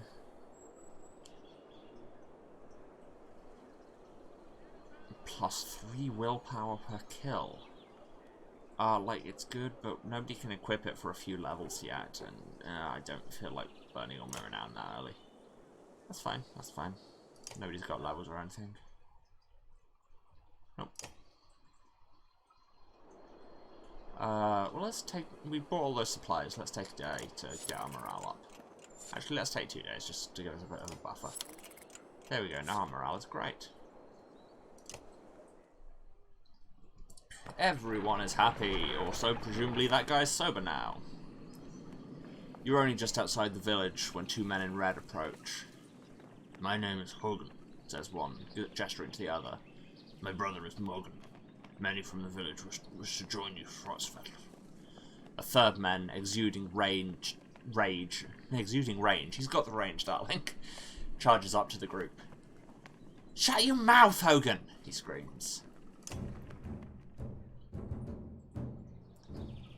What's going on? "Those bastards don't speak for us. They've been trying to divide the village since you got here." "True. You can keep whoever wants to stay and die. There are rest of us would go with the reasonable people of Skog. I'll have you both gutted before I let half the village desert. Behind the angry villager, a mob of armed thugs have appeared, all furrowed brows and nervous stares.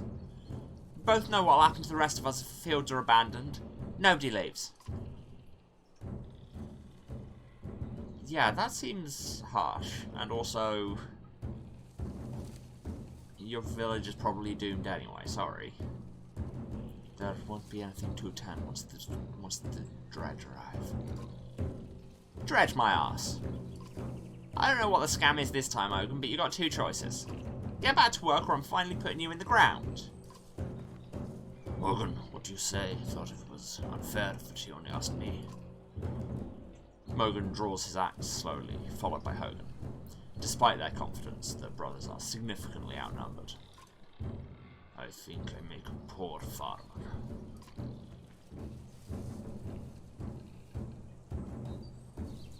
Now,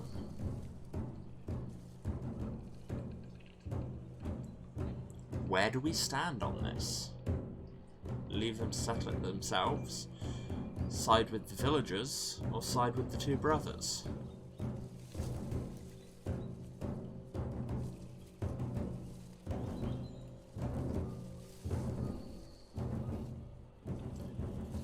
I'm not sure, and something in the back of my memory is saying that this is probably a significant choice.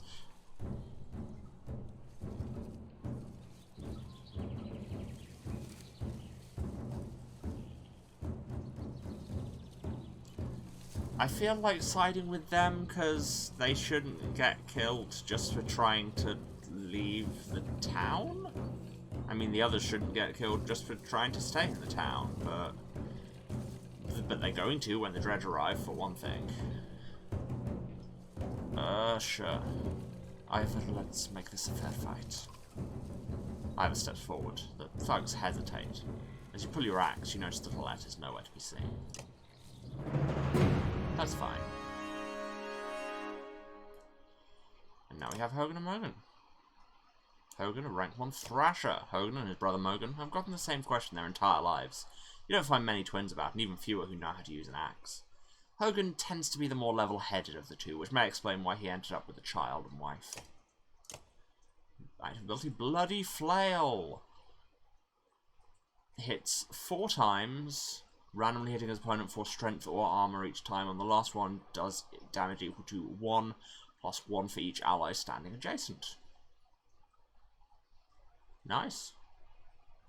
And it can bypass armor and all kinds of stuff. And shield wall. And Mogan. Mogan tends to be the sort to act first and think later. This may explain the scar, amongst other things. Has the same abilities. They even have the same stats. 8, 10, 5, 2, 1. 10, 8, 5, 2, 1. Alright. Mogan's a little stronger. Hogan has better armor. Which means Hogan should probably go first. There, that seems reasonable. Into battle!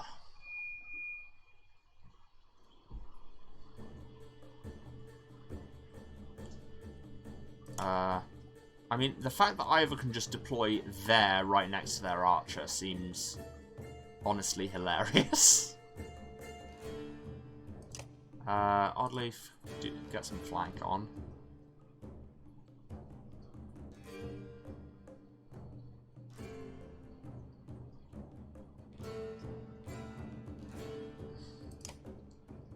Rook can start off there. And Mogan and Ale can start off shit walling each other.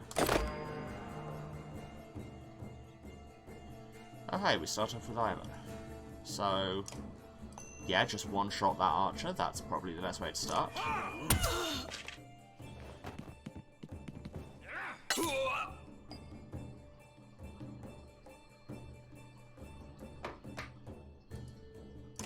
Always good to start off by just taking out the ranged attacker. How much damage?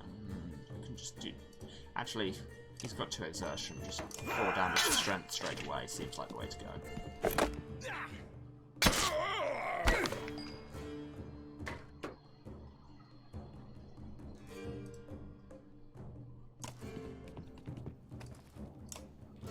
Ale, murder this woman.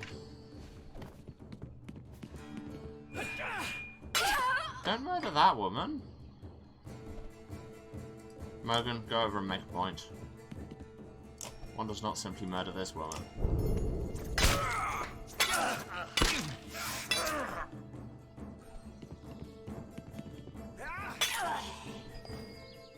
I'll leave.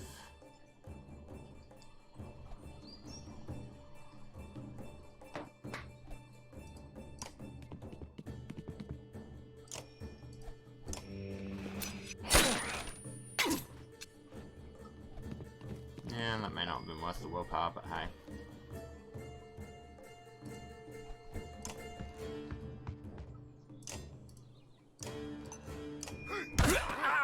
You're screwed.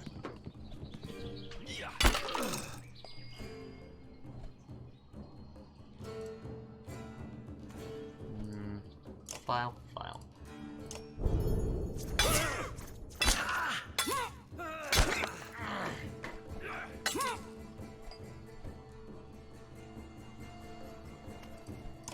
One flail, the other ale. Who's getting a lot of kills, percent level. Hurrah.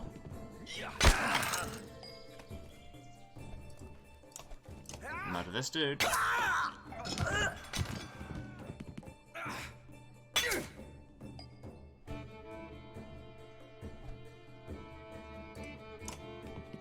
Now, this is where you mark your prey.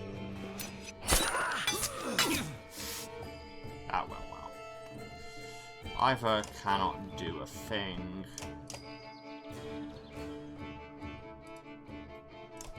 Hogan strip some armor. And Ale do a murder. Simple as that. I've got a level. Ale got a level. Oddleif got an injury. Not ideal. We got a bunch of renown for slaughtering a load of farmers. Are we the baddies? The brothers thank you with wide grins. Soon many of the villagers have joined your caravan. You scan around anxiously for Alette, who had gone missing when the fighting began. Eventually you find her watching from afar. Hogan returns at that moment, introducing you to his son and wife, and you soon set out again. 165 people, 22 fighters. 10 renown, but obviously we've got more supplies, but they will drain more quickly because we've got more people. Alette marches quietly alongside the caravan, a little distance since leaving the village. When you stop for a rest, Oddleif approaches you both. Alette, I have something for you. Oddleif has gathered up the long banner from the caravan and smiles warmly as she passes it to Alette. What's this about?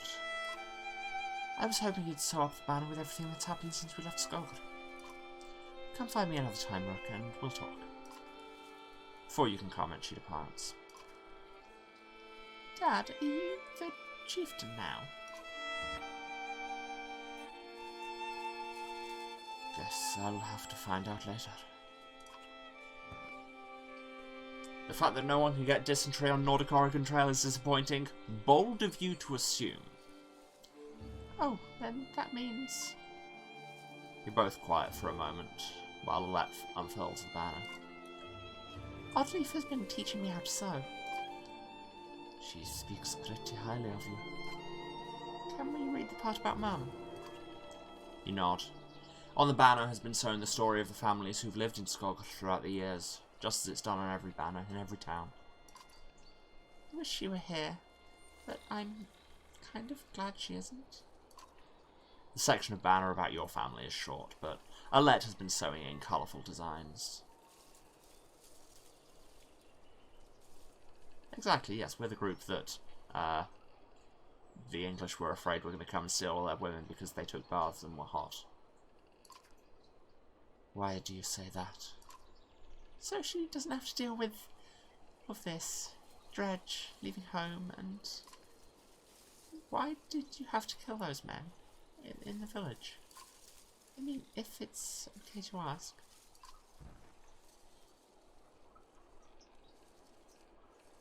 they would have killed others. But how do you know which ones are bad? Because the Dredge are terrifying. Every time you have to fight them, I just want to run, but I don't want to kill a person. Please.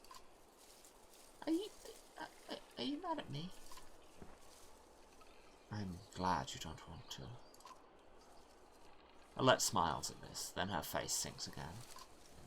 I guess I would do it if I really had to, but do we have to? I know what you mean. Yeah, I know. Dad, I think you're doing a good job. She hugs you. You spend the rest of your time together, sewing new verses into the banner. For better or worse, the story of Saga is your burden now.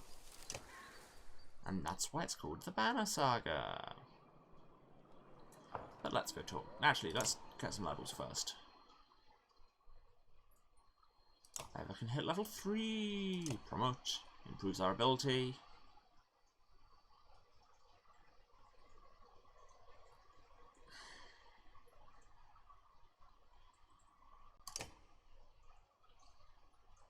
Costs more renown, but it's worth it, because now he's rank 2, which now does 3 break damage plus 1 for every one he goes through. Everyone somebody goes through.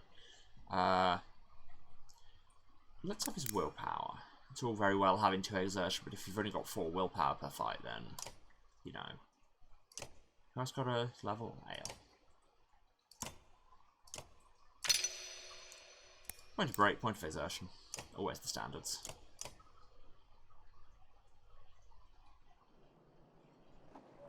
Oddleaf has moved, but she still wants to talk to us, so. How are you doing, Odd? I'm alright.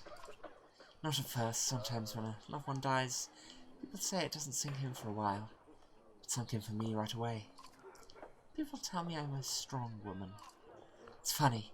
My father named me Oddleaf before I was even born. He wanted a boy so badly. Strong woman. What does that even mean? I never cared for that expression. If I feel nothing about my husband dying, people think I'm strong. If I cry because my insides feel like they're on fire, I'm weak. Why does that feel so backwards? I'm sorry, Rook. It's been hard. You're not sure what to say. In the many years you've known the chieftain's wife, this is probably the most you ever talked. You asked me to come find you. Yes, it's about the banner.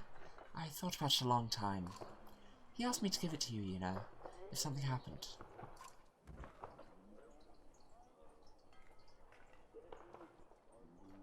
Exactly. Oddleaf has a healthy relationship with her emotions, and frankly, we should stand. So I love that you've always just got the response of, huh? Huh. Why me? He always depended on you, Rook. It should be mine. I could carry it, but I thought about why he named you. I get it. They won't follow a woman. Families would leave. Our banner would be divided. I would vouch for you. Come on, Rook. This isn't time to pretend. It's not just about our small town. What happens the first time we need something from another clan? How will that go? And the first time someone thinks they can take advantage of us? I think this is what has to happen. Again, just the monosyllables. Maybe this is what it means to be a strong woman. She looks sideways, eventually giving over a timid smile. I'm not sure if that's the dumbest thing I've ever heard, or the sweetest. Yeah, the snow particle effects are lovely on this. Also, I really like the kind of take on sexism and having to operate within a sexist society here. Oddly's great. Listen, I know I dragged this out. The truth is my husband and I could never have a child. I don't want our banner to end here. It'll be safe with you and Alette. I know you're going to take care of her. She puts her hand on your shoulder as she heads back to the camp. Morale improved. 5 renown. We should probably rest to give Oddly for day to recover. Now we go.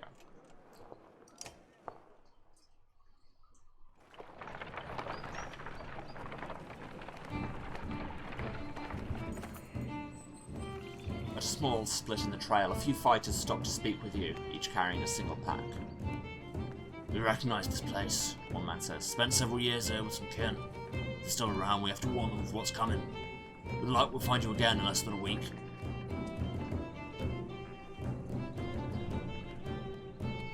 How do we respond?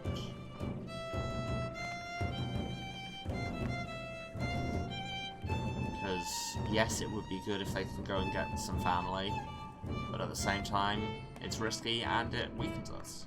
You think you'll survive out there on your own? The men look at each other somberly before one says, "That's why we have to go. Out here alone, our kin are as good as dead." They check the straps of their packs once more and depart. Yeah, I'd forgotten how much this game is about kind of what courage and strength mean. Hey, it's Frostfest. Complaints of Ravensvarta's excessive drinking have resurfaced. This time the man stumbled over some tent ropes, pulled the snag canvas through a campfire, nearly setting a supply wagon aflame. Clansmen put out the fire on both the wagon and Ravensvarta's leg before leading him to you. So do we punish him physically, ostracize him, or ban him from drinking? I mean, the drinking does seem to be the root of the problem here. Or like the root of the immediate problem. This man drinks nothing but water from here on. Ravensvarta groggily agrees, slurring his way through promises to quit being such a nuisance. Many of the onlookers snort or roll their eyes, but go back to their business. Somehow you doubt it'll be long before Ravensvarta manages to find another drink, whether you allow it or not. Yeah, no, that's fair. These things do happen.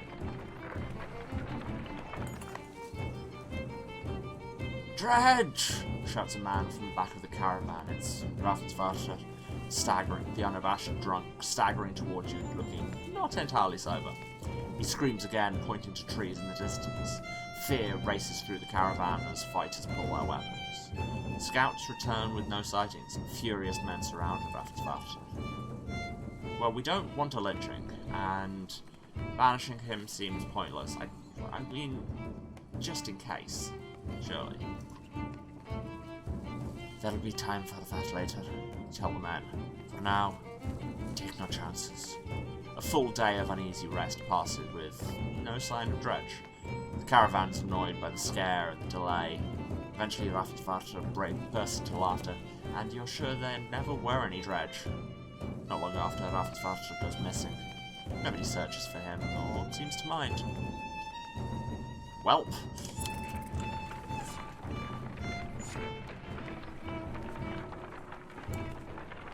Rip, Once I a guess. strong, thriving city, the walls of Frostvellir now just keep the howling winds at bay. With luck, they'll hold out against Dredge as well. Seriously, the animation on this is just so lovely and fluid. And this game came out like 10 years ago.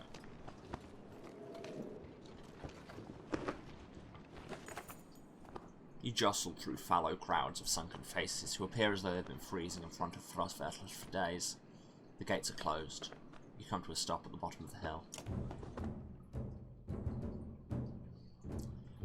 This is not looking good. Why are there so many people in the fields? You can't stay outside in the open like this. Oddly finds you amongst the many refugees. Rook, I just talked to some of the women here. Nobody's been let into the city. Why? It's overrun with Val from Blodsbalk, Greyhorn, people from Petra, all the nearby villages. The Dredge are everywhere. And the chieftain of Frostvatler has locked himself in his great hall. That's when they close the gates. When the Dredge come, these hills will turn red. We have to get in there. I want to know more about what's going on in there. I see a lot of people gather around the rest houses and the gates. We could find out what they know. How did we get in anyway? They closed the gate. I can get that gate open. Let's see if there's any other way before we start breaking down gates. I wasn't gonna break it, just push really hard. I mean, when you're a giant, those two things tend to be kind of synonymous. Let's quickly visit the market.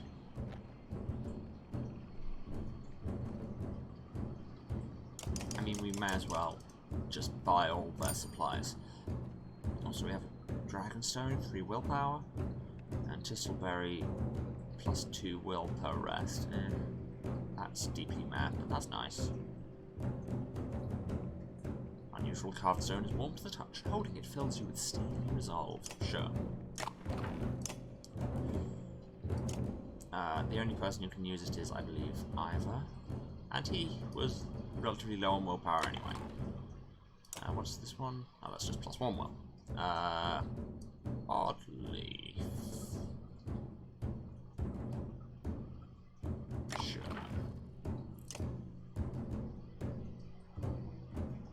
Okay, let's go to the gate.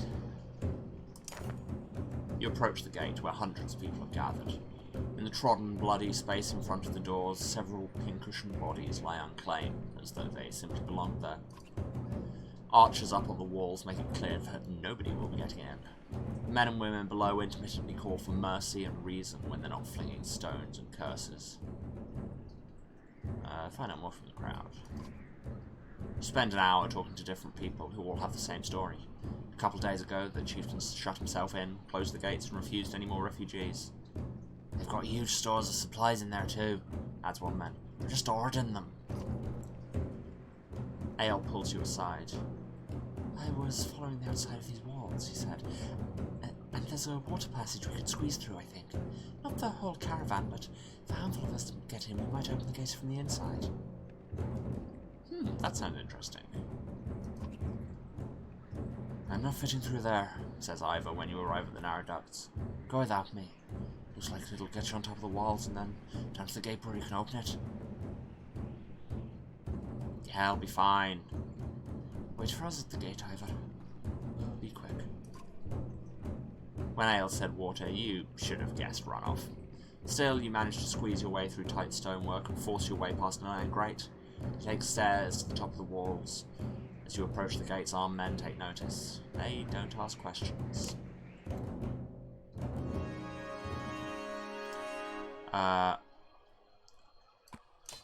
Actually, no. Alec can stay out of this because she doesn't want to hurt people. And I'm assuming none of the defenders of this town are Dredge. Battle party is composed of less than 6 heroes. This could put you at a disadvantage. Yeah, I know. But I can protect my daughter's innocence.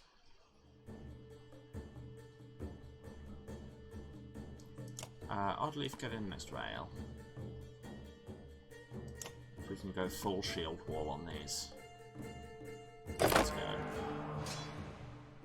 I mean, the shield wall will immediately break when, you know, we have to start fighting, which is immediately.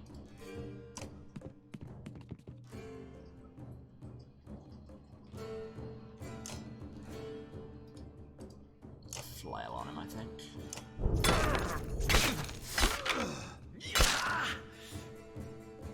Full break, that's nothing to sniff at.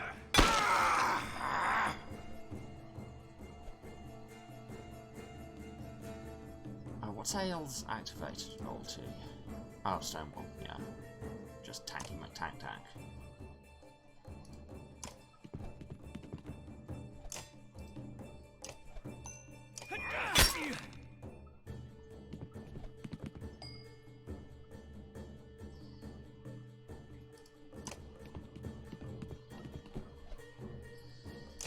Excuse me, sir. Can I interest you in getting wrecked? Oh, I've got another. I didn't notice their other archer there. Boo.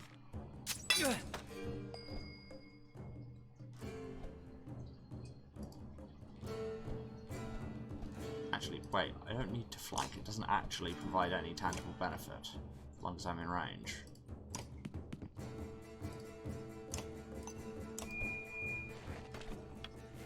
I don't know why the motion as he puts his axe away and draws his bow is just... It's really nice. It's very fluid. Please don't do that. Please don't do that.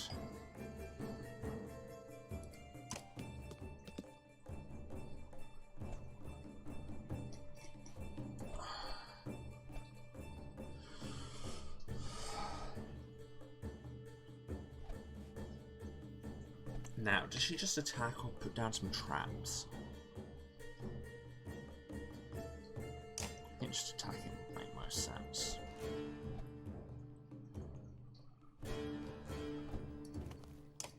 But it'll have to just be for break. Yeah. Not ideal. We've got Oddleaf, and she's a fantastic sniper, but we do keep bringing her into places where we're surrounded, so snipers aren't that much use. And now she's down. Boo.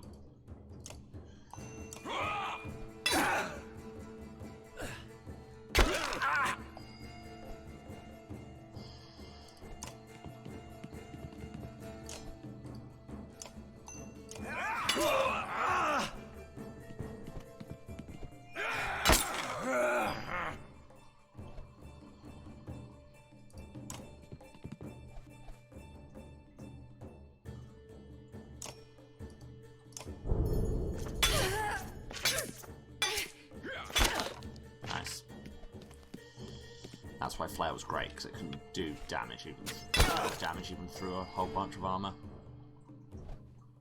Okay, who's the strongest remaining one? This one, and we can one-shot him. No, not that. That.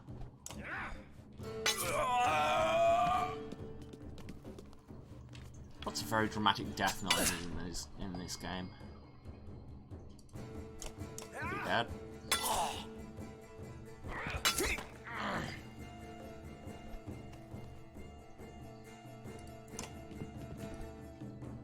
Everybody be dead.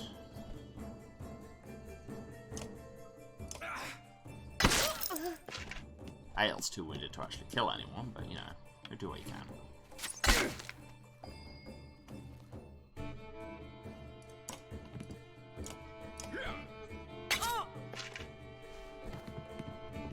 Hogan / Mogan gets a promotion. A promogan, if you will. That guy dies. We move into Pillage. One more arrow does... Oh no, armor damage. However, will I recover?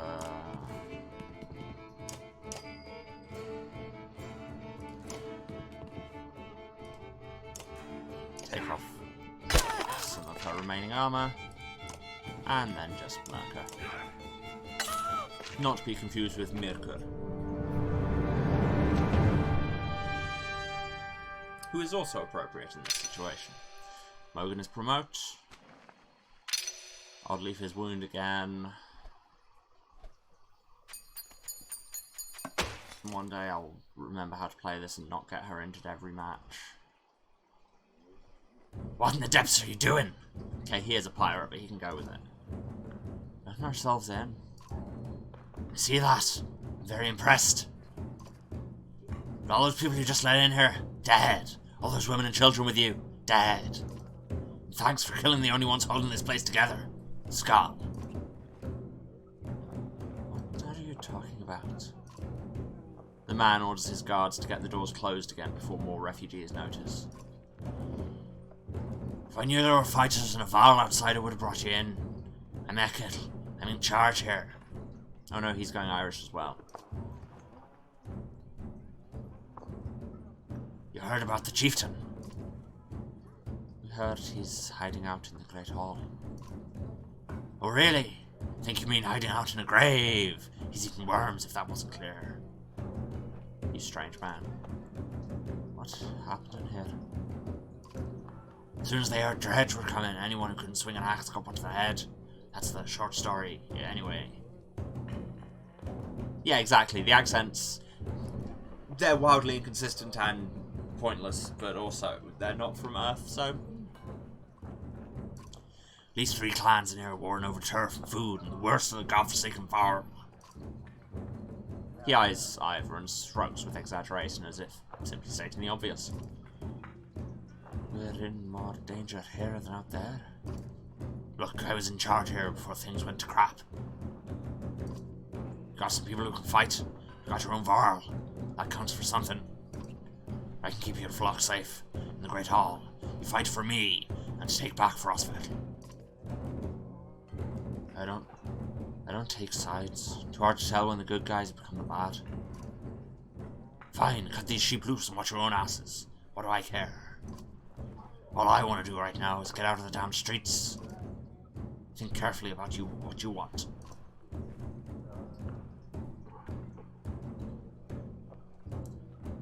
I'm not sure I trust this man. I'm not sure taking orders from him would be a good idea. We'll fend for ourselves inside Frostfell. You can feel Ekit sizing you up on the spot, his hand hovering near his axe. He snorts through his nose, changing his mind. Good luck then. Hope we don't meet again fighting for the same scraps. With the gates closed, Ekit and his men disappear down dark alleys. And you say if their accents aren't real, like, these are real accents. Hope we know what we're doing. Making it up as we go over. Chapter 3. Little did they sleep.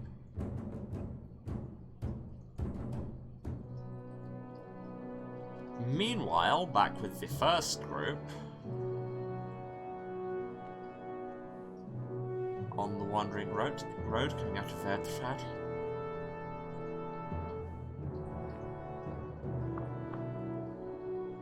Hakon, we're back. I was able to get about as many warriors from Strand as you wanted. More weapons. Extra supplies, too. You perk up, just now realising Morgan has been talking to you. Since Vogner died, everyone's been looking to you to make the decisions. It's exhausting. Yeah, who you means varies from chapter to chapter. Now we are Hakon. Hakon. I heard you. I was saying the Vol we sent to Strand have returned. The governor gave us most of what we wanted. Good enough. Much resistance from the governor. Some. I don't think he was happy about us buying his fighters using his own money. He also insisted we take on a lackey of his to watch over his property. A man named Eric. Eric, I met him. He seemed competent enough.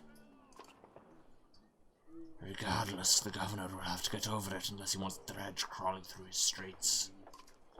We've put down every slag that's wandered through here while you were gone. Enough flopping of mouths, then. You're sure that wound is healed, Luton? I agree. Enough has already gone wrong. Something happens to the prince on a mission of peace. The alliance would rot. Or worse. Vognir's dead. There's no reason to stay. What do you expect me to do? Go back to my father and tell him one Val died so the alliance is over? He has a point. As Vognir's cairn, that you have the same responsibilities, Hakon. We would only be made to do this again later, and I will not suffer it all a second time. Either take us through the wandering road or do your job and slaughter some Dredge. Like I say, everyone's an asshole.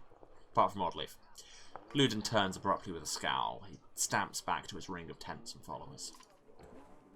Wandering road's not an option with this money. I could crush that boy's skull with one hand.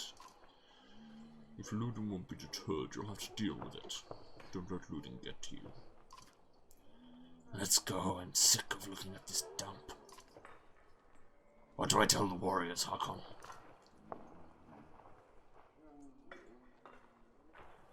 Tell them to be cautious. No more losses. Will do. Give the word and we'll set off. We're with our other party.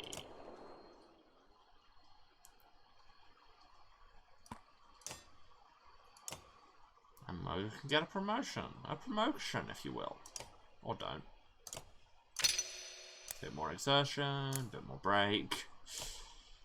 I didn't confirm, did I?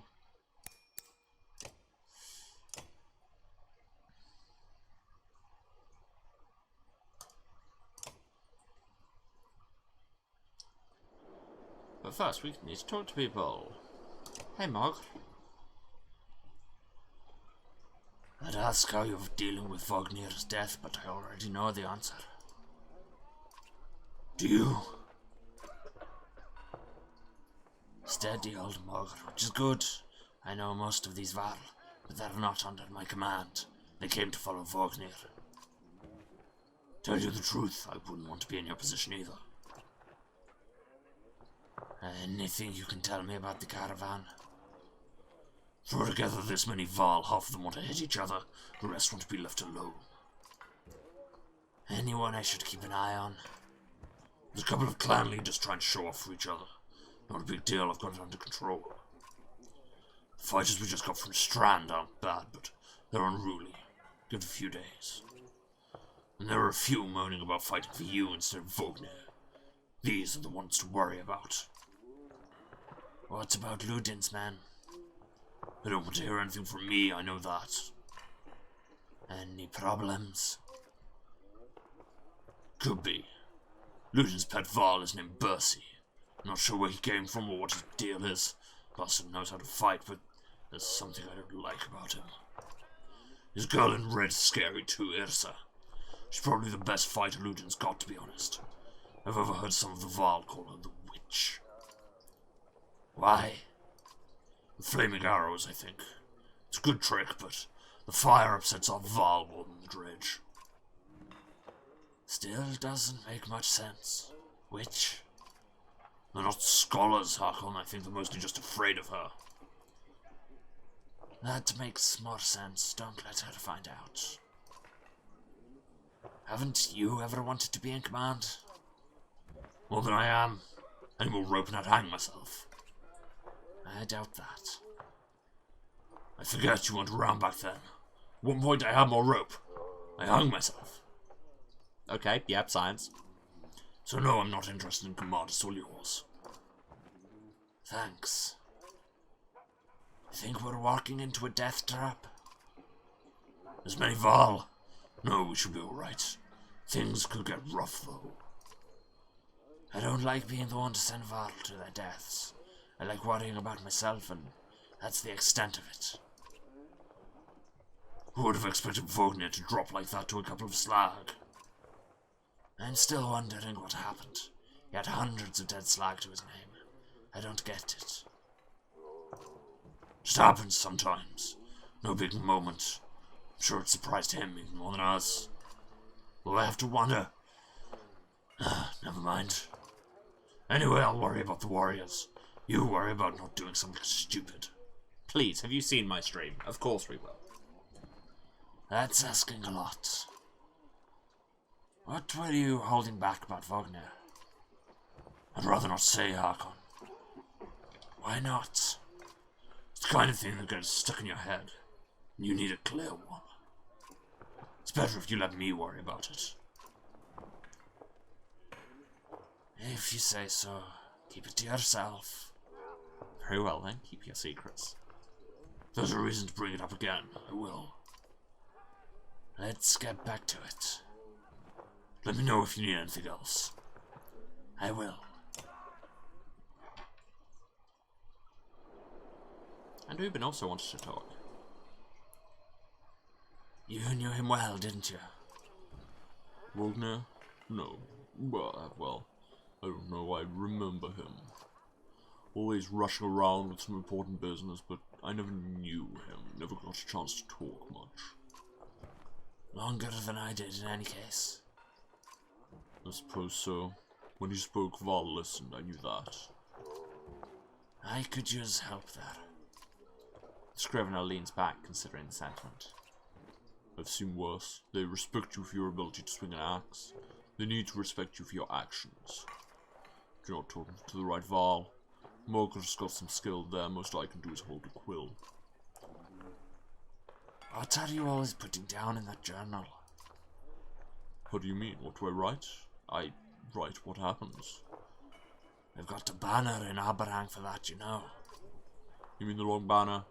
Yes, the Menders wove up something that writes its own history. You want my opinion? I don't trust it. No. It tells a broad story. I think there's some value in the narrow. Whose story does it write? Mine? Theirs? Ludin's? God forbid. Ah, you relic. The gods have been dead a long time. Have they? Old habits, I suppose. I heard you were a terror in your day. Do you know how old I am? Dare I ask? I'm competing, you know. Nobody knows how old we all can get, naturally. There's one by the name of Snorri. He's got a few years on me, just hunkers in Grafheim collecting rhyme. Bastard might actually beat me. Another one named Krumer is close, I think, but the addled son of a bitch still welcomes a fight. He'll probably be off before I am. Although... The Scrivener gestures around him as if to remind you of the current situation.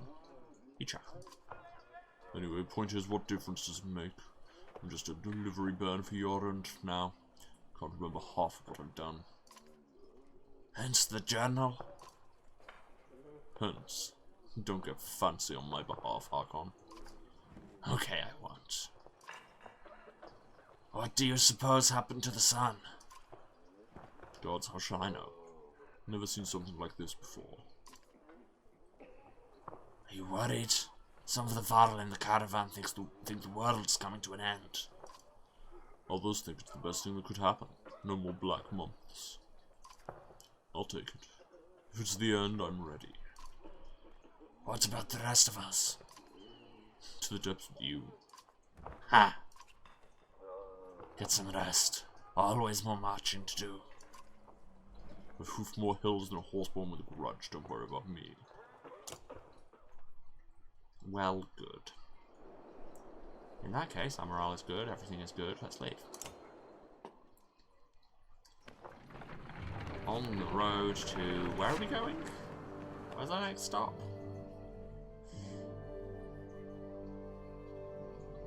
I think Schlied was mentioned. Schlied, one of the forts built by the Varl in the relentless push to hold back the Dredge, while that role would eventually be replaced by Stonehorn to the north. Schlied stood for a long time as one of the few strongholds keeping the Dredge at bay.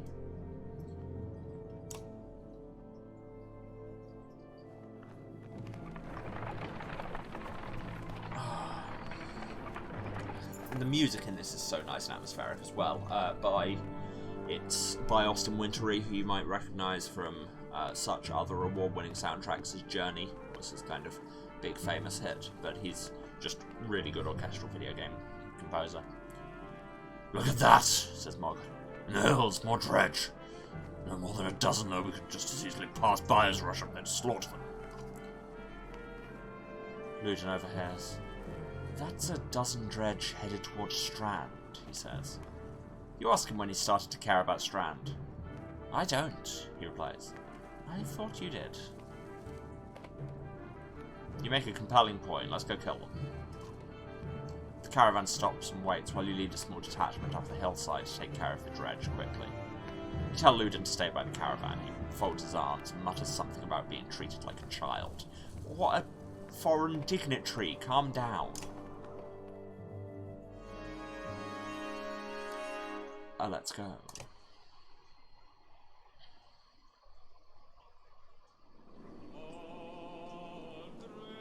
There's a bunch of them, which less than ideal. Oh, let's just go. But they don't have a huge amount of armor, and we're boss as hell, so 7 damage. Get wrecked.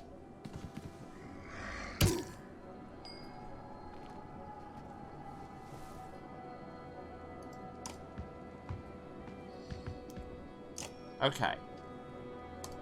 Now, we came to bring the pain hardcore to the brain.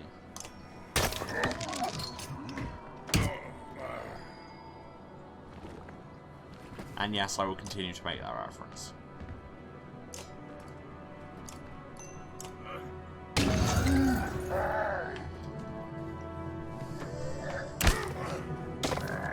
Yeah, 2 reaction damage.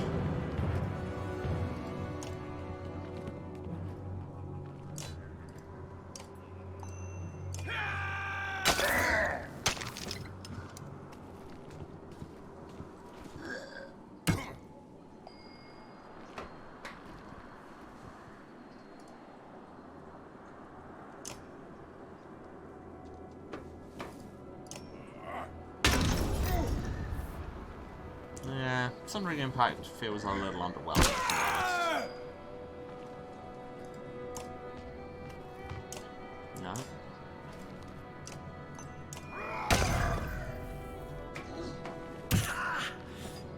Please don't kill Eric.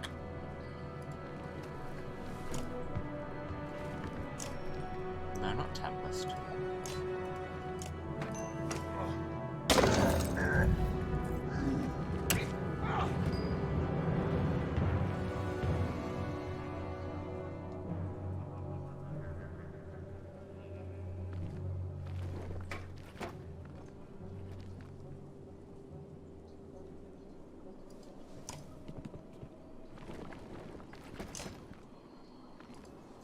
I didn't say Eric, I said Eric.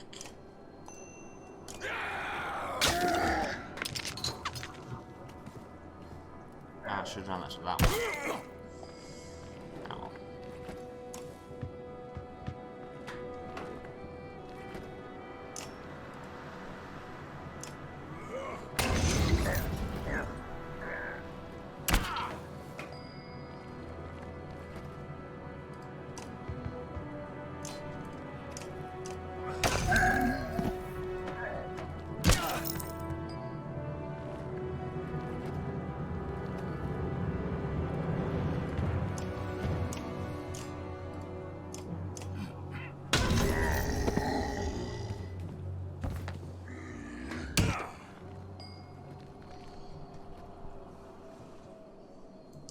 The timing was choice. Oh, is something happening on the Discord that I'm not currently privy to on account of doing this? That sounds about right.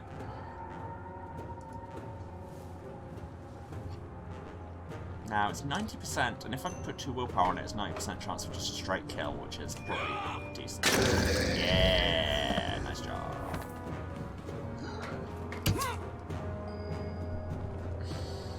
And you're not dead, so even nicer job.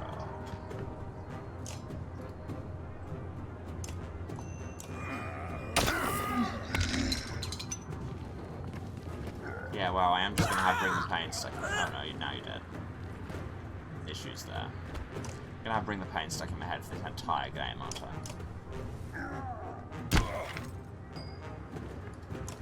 Gonna off-wreck these fools.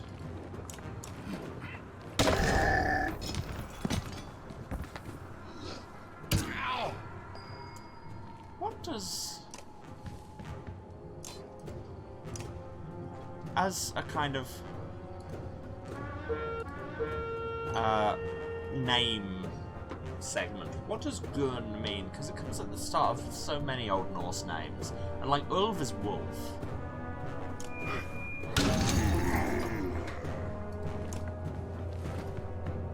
Just can't think what Gun is.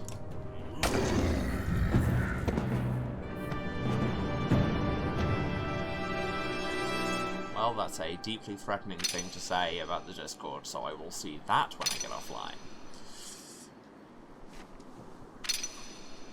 Eric has been injured. Boo. Got some renown, though. And we don't have a dozen Dredge heading towards town. Oh, we arrived somewhere. Harkon! You can hear Ludin's hard-booted trot as you set up camp the first day, and brace yourself. Can we speak as equals? We can try. It seemed clear to me you plan to kill a lot of Dredge along the way. Am I right? You're not wrong. Then listen carefully.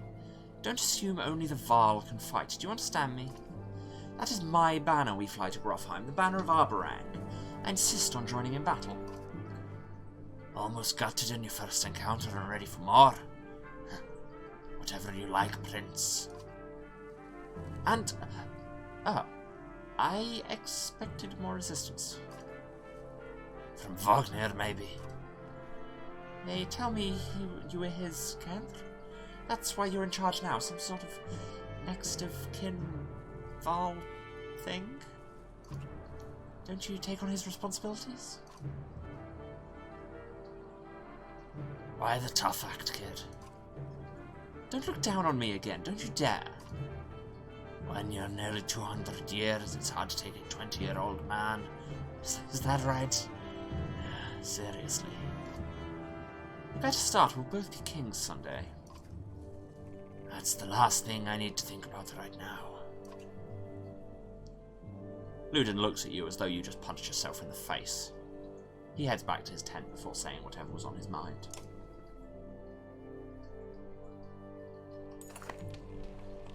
An exertion. Exertion is good. Yes, I know, thank you.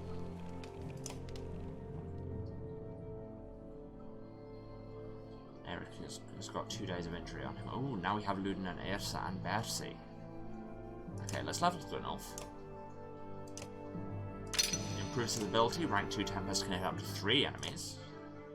And we'll give him more exertion, because exertion, as the totem just told us, is important. And then some willpower, because all the exertion in the world is not going to help if you don't have any willpower.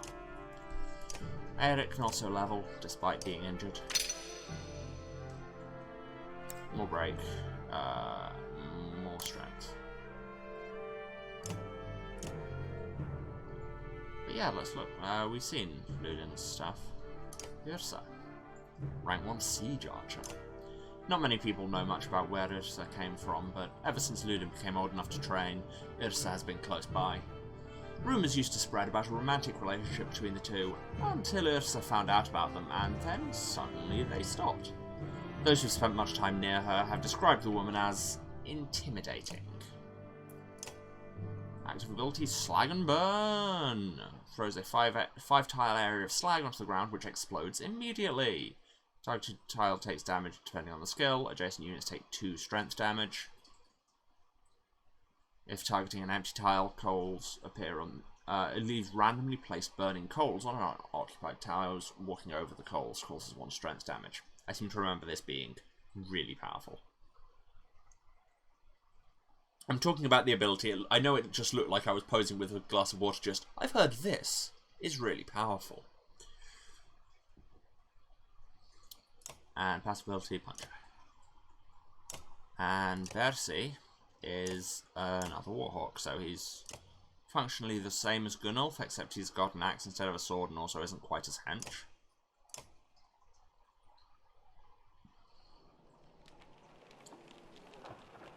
And we can talk to our new people. Bersi.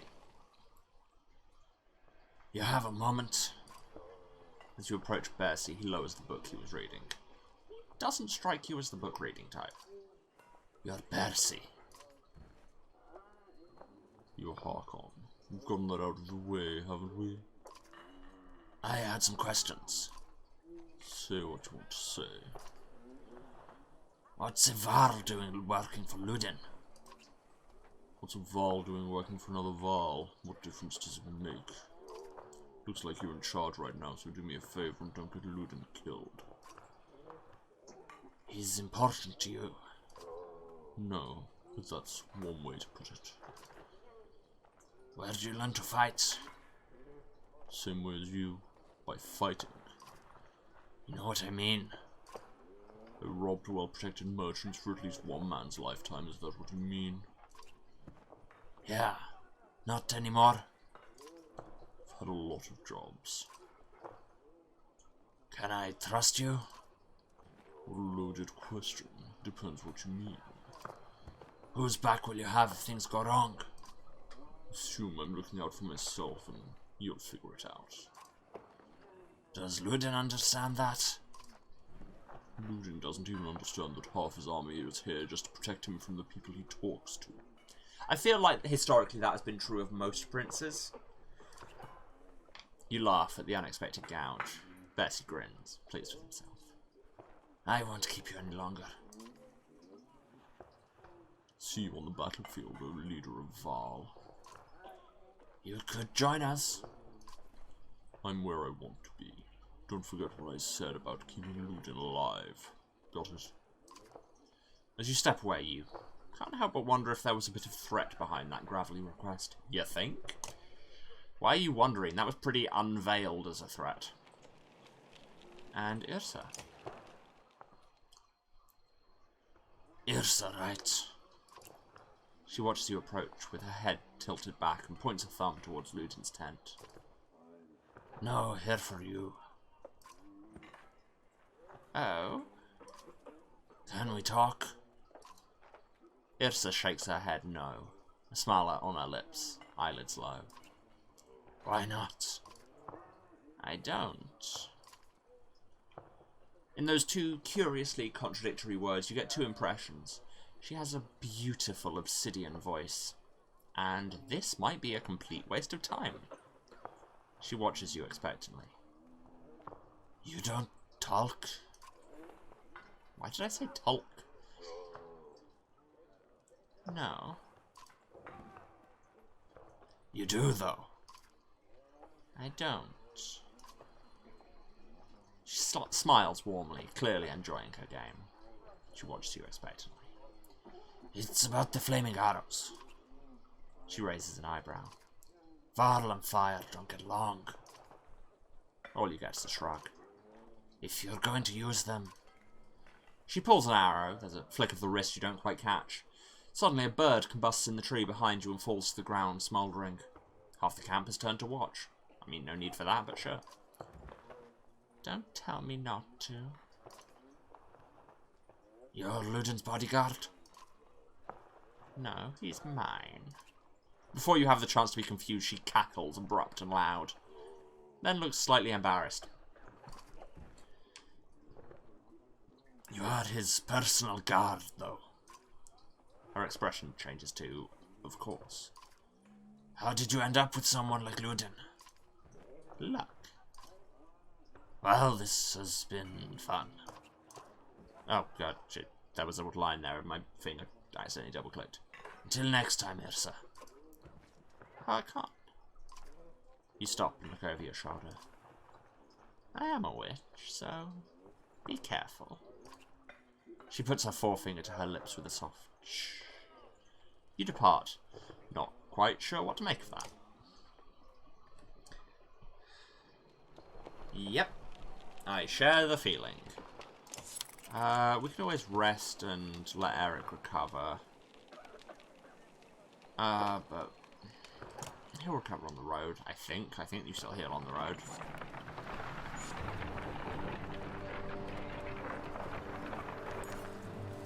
You overhear a conversation while marching alongside the warriors.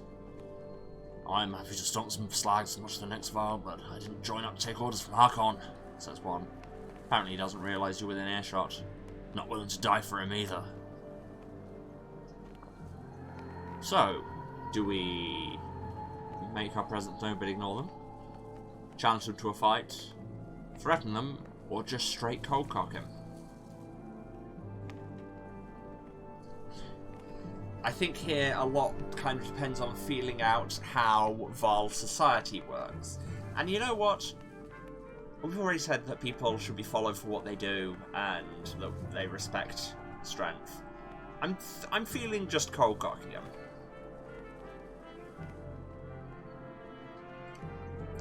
See, chat supports me, which probably means it's a terrible idea, but we're going to do it. You push toward the Varl, grab him by the horns, and with the full force of your body plant him into the ground. Law of candor means you are willing to die for me, you miserable son of a cow. He chokes out something of an agreement, and the others step back warily. As you step away, you hear his friends laugh at his misfortune. Soon others join in. I think that went well. We got renowned for it. See, chat occasionally has good ideas. A small gathering of tents come into view. A group of merchants from the look of it. You ask what they're doing here. We were camped out at the Godstone ahead, one tells you, leaving an offering to Dangler, as one does. His expression turns. Dredge start appearing out of nowhere. Some of us stayed. Thought the Godstone would be safe, but damned if I know why. I've been dodging them since we left. Trade? Not much, he replies. Anything of value we left at the Godstone. Never seen this many Varl in one place before. You have to deal with those Dredge. You nod. I can part with some supplies if you need them. I mean, I never say no. We'll take them. How much? I'll give them freely. Clearing the road's more than we could ask. I have one request, though. My wife's brother stayed at the Godstone. You'll know him by a necklace with many gold rings. If you see him, say we're safely in Strand. You'll agree, and the merchants continue onward. Oh, well, that was nice. There's a couple of days of supplies.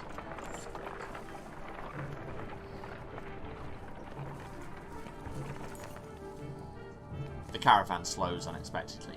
Word travels down the line, and then to Margaret, who tells you, Dredge know we're coming. Probably saw us back in Fetland and did the usual lurking. Could have been bad if we plotted into them, but we saw them first. Dredge waited to see what you do. When's the last time you commanded a few hundred, Hakon? Asked Margaret. Don't overthink it. The warriors can take care of themselves. War. When you come across more enemies than your party can handle, you'll engage in war. Give your army orders to fit the situation, but be prepared to get your own hands dirty too. By making battle easier for yourself, you'll end up with higher casualties, or you can take the burden on yourself with a harder battle, but save more lives. If you're ever desperately outnumbered, it may be best to run.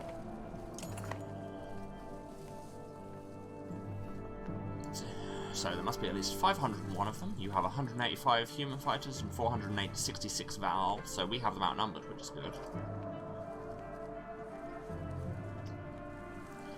Even from here you can see nervous glances amid the enemy ranks. This looks like a good chance to press your advantage. Well, sure, charge. You consider taking your trusted allies and leading the charge, battering down the enemy. It'll throw you into the thick of battle where fighting is most dangerous. But a strong charge can save lives, or we absolutely should do that. You gather your allies and tell them to get ready to lead the attack. Okay, it appears people don't heal on the road, but luckily we have 7 fighters, so Eric can take a day off. Let's go.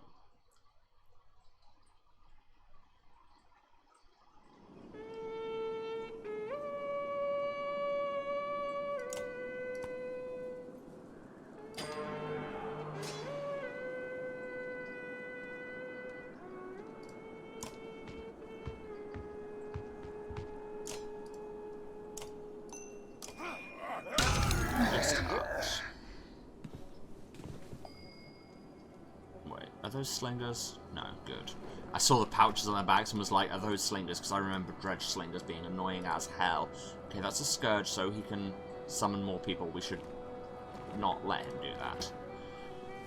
And we crowd stone guards, and that's bad. Okay, I remember how to do this now. Margaret, stand over there. And... oh no, I would need somebody to target me and bring the pain, so just end your turn.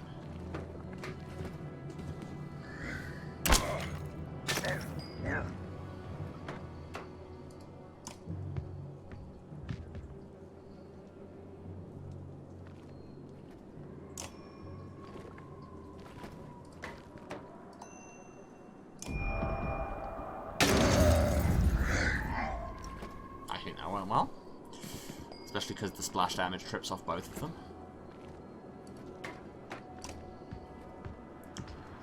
Bercy, you go and do a similar thing.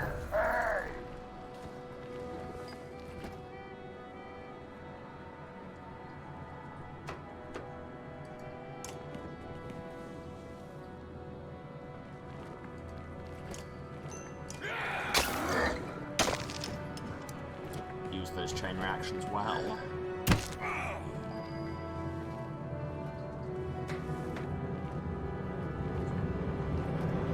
Now, yes, I can burn a bunch of willpower getting close enough. Now, can I...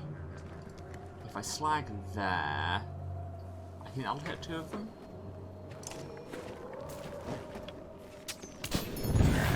Yeah!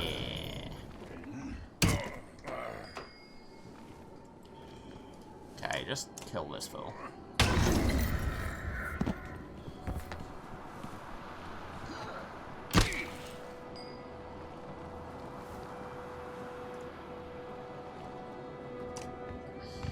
And now you bring the pain. Let's go inside my astral plane.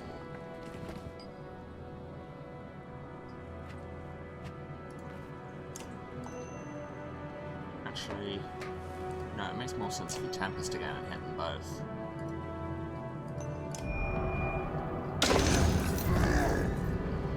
Yep, that was definitely the way to do it.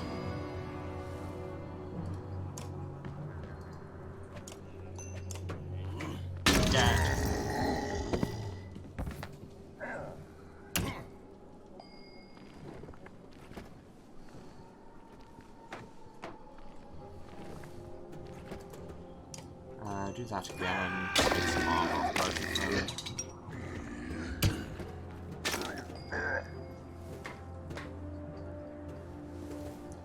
And now comes the killing.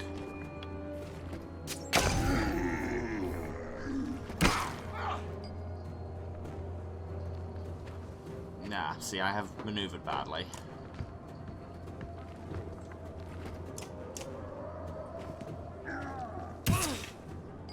Can you stop hitting my snipers? It's very rude of you.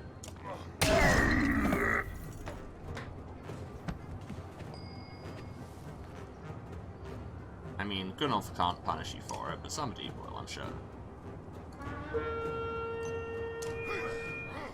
Death. Irsa's down, which is not ideal.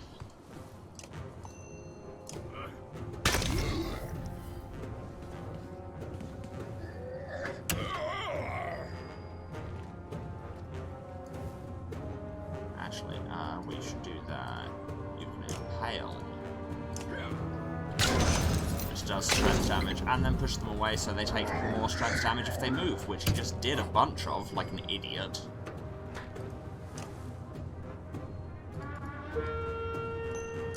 Get the willpower, spend the willpower, kill the Dredge.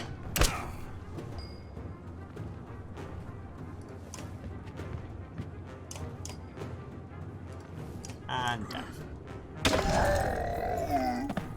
Let's take a moment to survey the battlefield. The enemy is being pushed back all the way down the line. You could take this opportunity to pull back and leave combat immediately. On the other hand, chasing down more Dredge would rally your fighters and save a few lives. You won't have time to rest or change your party, but a chance to loot your enemies might even reveal items they took from previous victims. Yeah, I think we're good. Attack any Dredge still brave enough to face you. There's only 4 of them. 5 of them.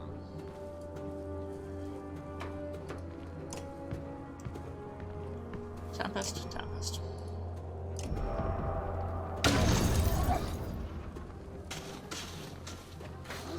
Oh, that's not great.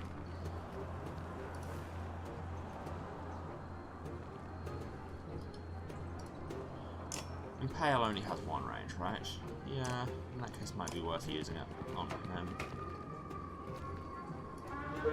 I have willpower. Oh, let's go.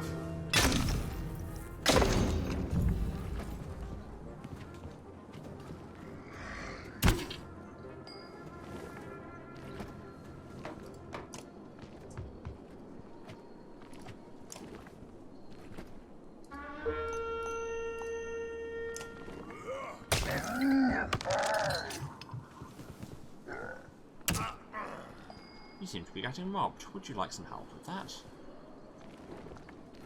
I don't know why we're suddenly inhabited by the spirit of Clippy, but there it is.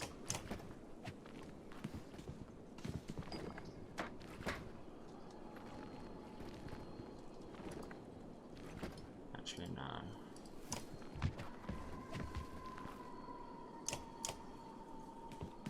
I mean, there's not much help I can give you with that, but you know. Do what I can. Tell you what, you can Tempest again.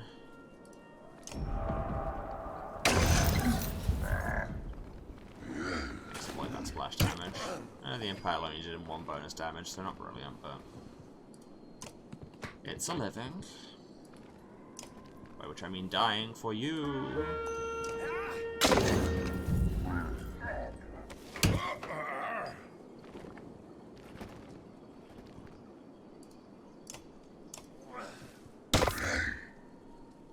That Stone Guard is going to become problematic, I feel. We may have succumbed to hubris here.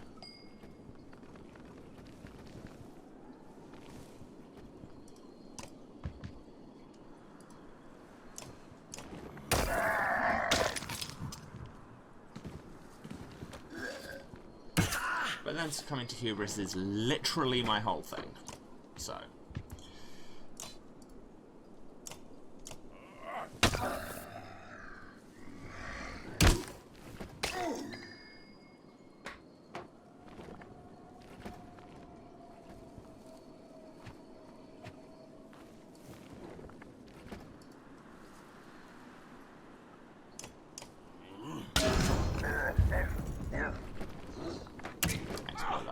damage.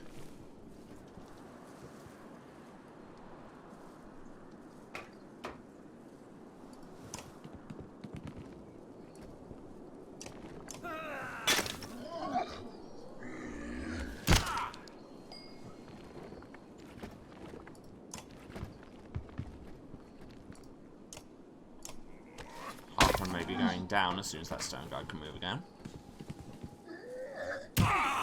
Oh, wow. It's not going ideally, I'll say that.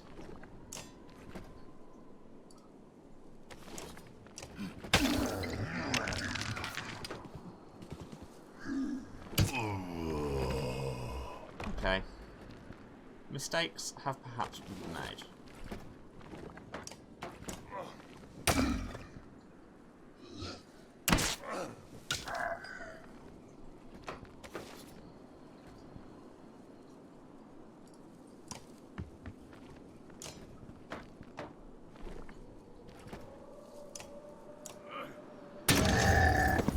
That does mean that they get more turns, but on the other hand, it lets me... Oh no, Grenolf's down, that's not good. It lets me get another willpower, which I will use.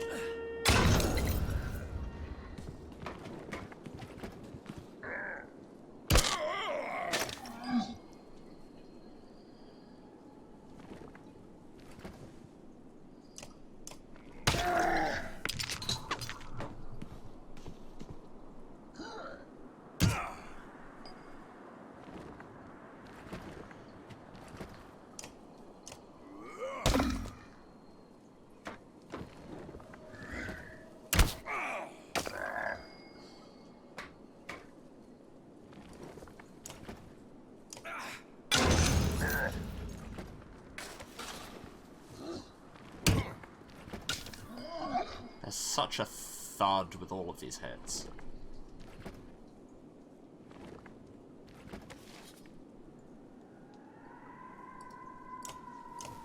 I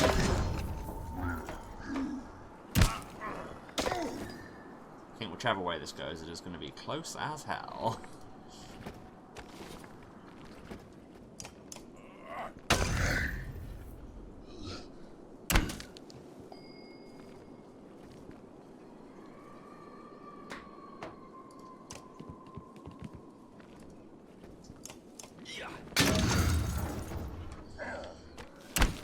But having the strength be both health and attack does lend very interesting kind of tactical dynamics to it.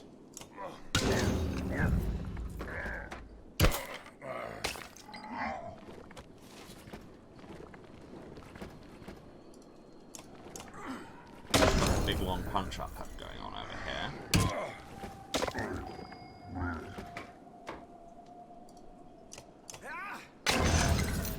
Okay, that stone guard is now a lot less dangerous. But also we're taking a beating.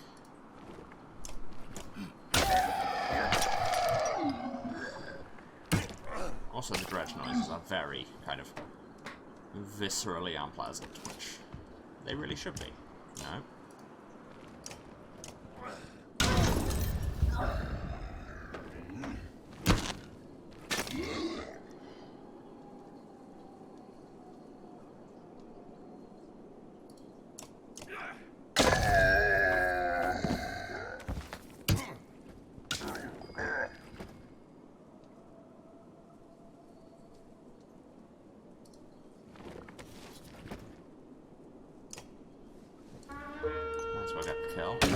Especially because that willpower will refund itself immediately. Ogre's down. That's fine. Bercy, mess him up. Take that back and then spend it to kill this one.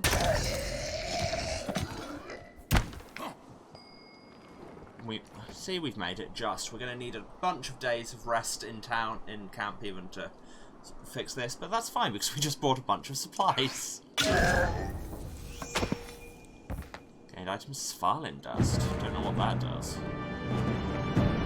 Don't know what that Svalin does.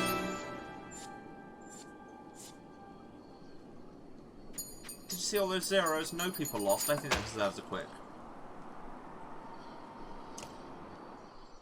Did Vikings dab? Do we have any evidence saying that Vikings didn't dab?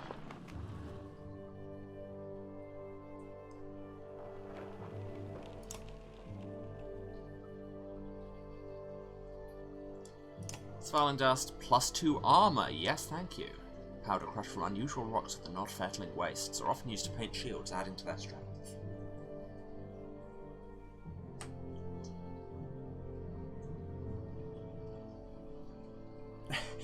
And I love how Hakon was just like, to both Bessie and Ludin, was just kind of like, well, are you even going to be able to fight for us? And now they're the only people left standing. Let's throw some promotions around.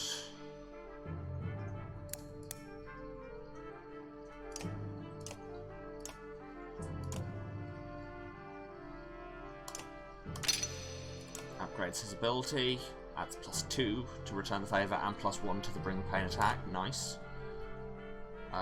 Let's give him more willpower. Bercy. More break, more exertion. Standards. Ludin. Same. Gunnulf. That's nearly all my renown gone, but on the upside, my people should now be much better equipped. Get some more willpower so you can move across the field better. God, he's already rank 4. I think they only go up to rank 5 max. And who wants more armor and is at least level 3? Either Margaret or Gunnulf. I mean, one has 14 armor already.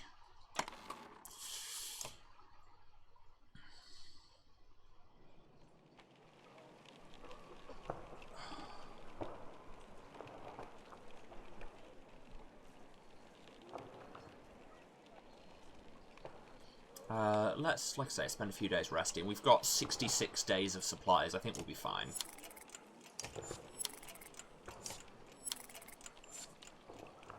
Is that all my injuries healed? Should be. Yeah. And then it's time to get back on the road. Where are we?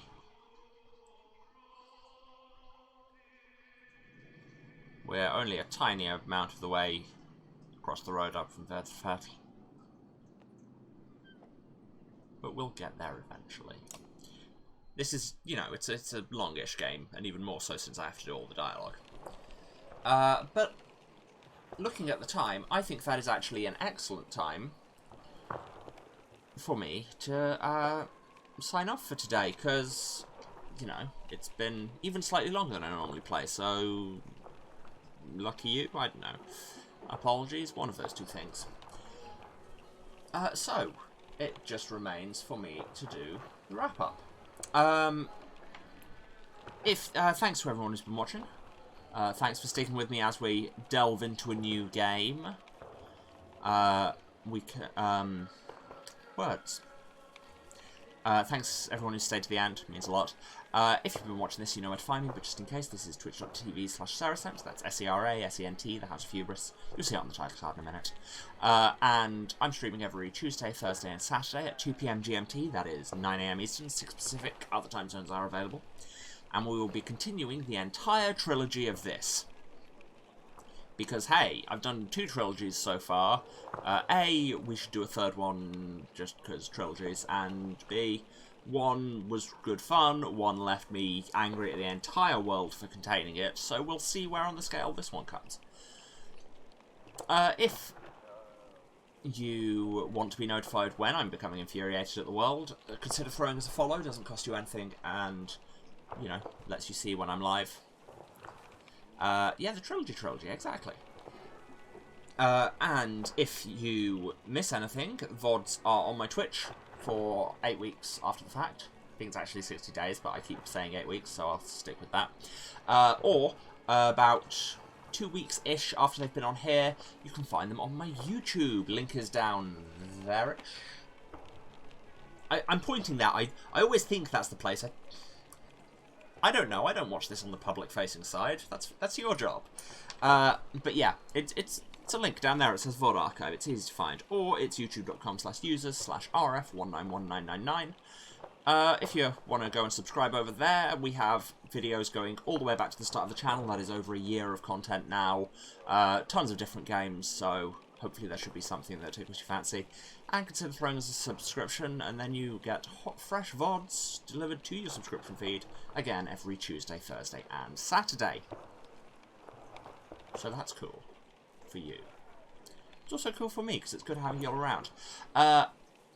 If you think me waffling instead of actually saying anything useful is somehow worth your monetary support, you can, of course, subscribe or cheer on the Twitch, as a bunch of people have done today, so thank you again very much for that. But you very much don't need to. Just, you know, turn up and hang out and be chill and be good to each other and keep us company through the wastes, and that's all any of us really need, isn't it?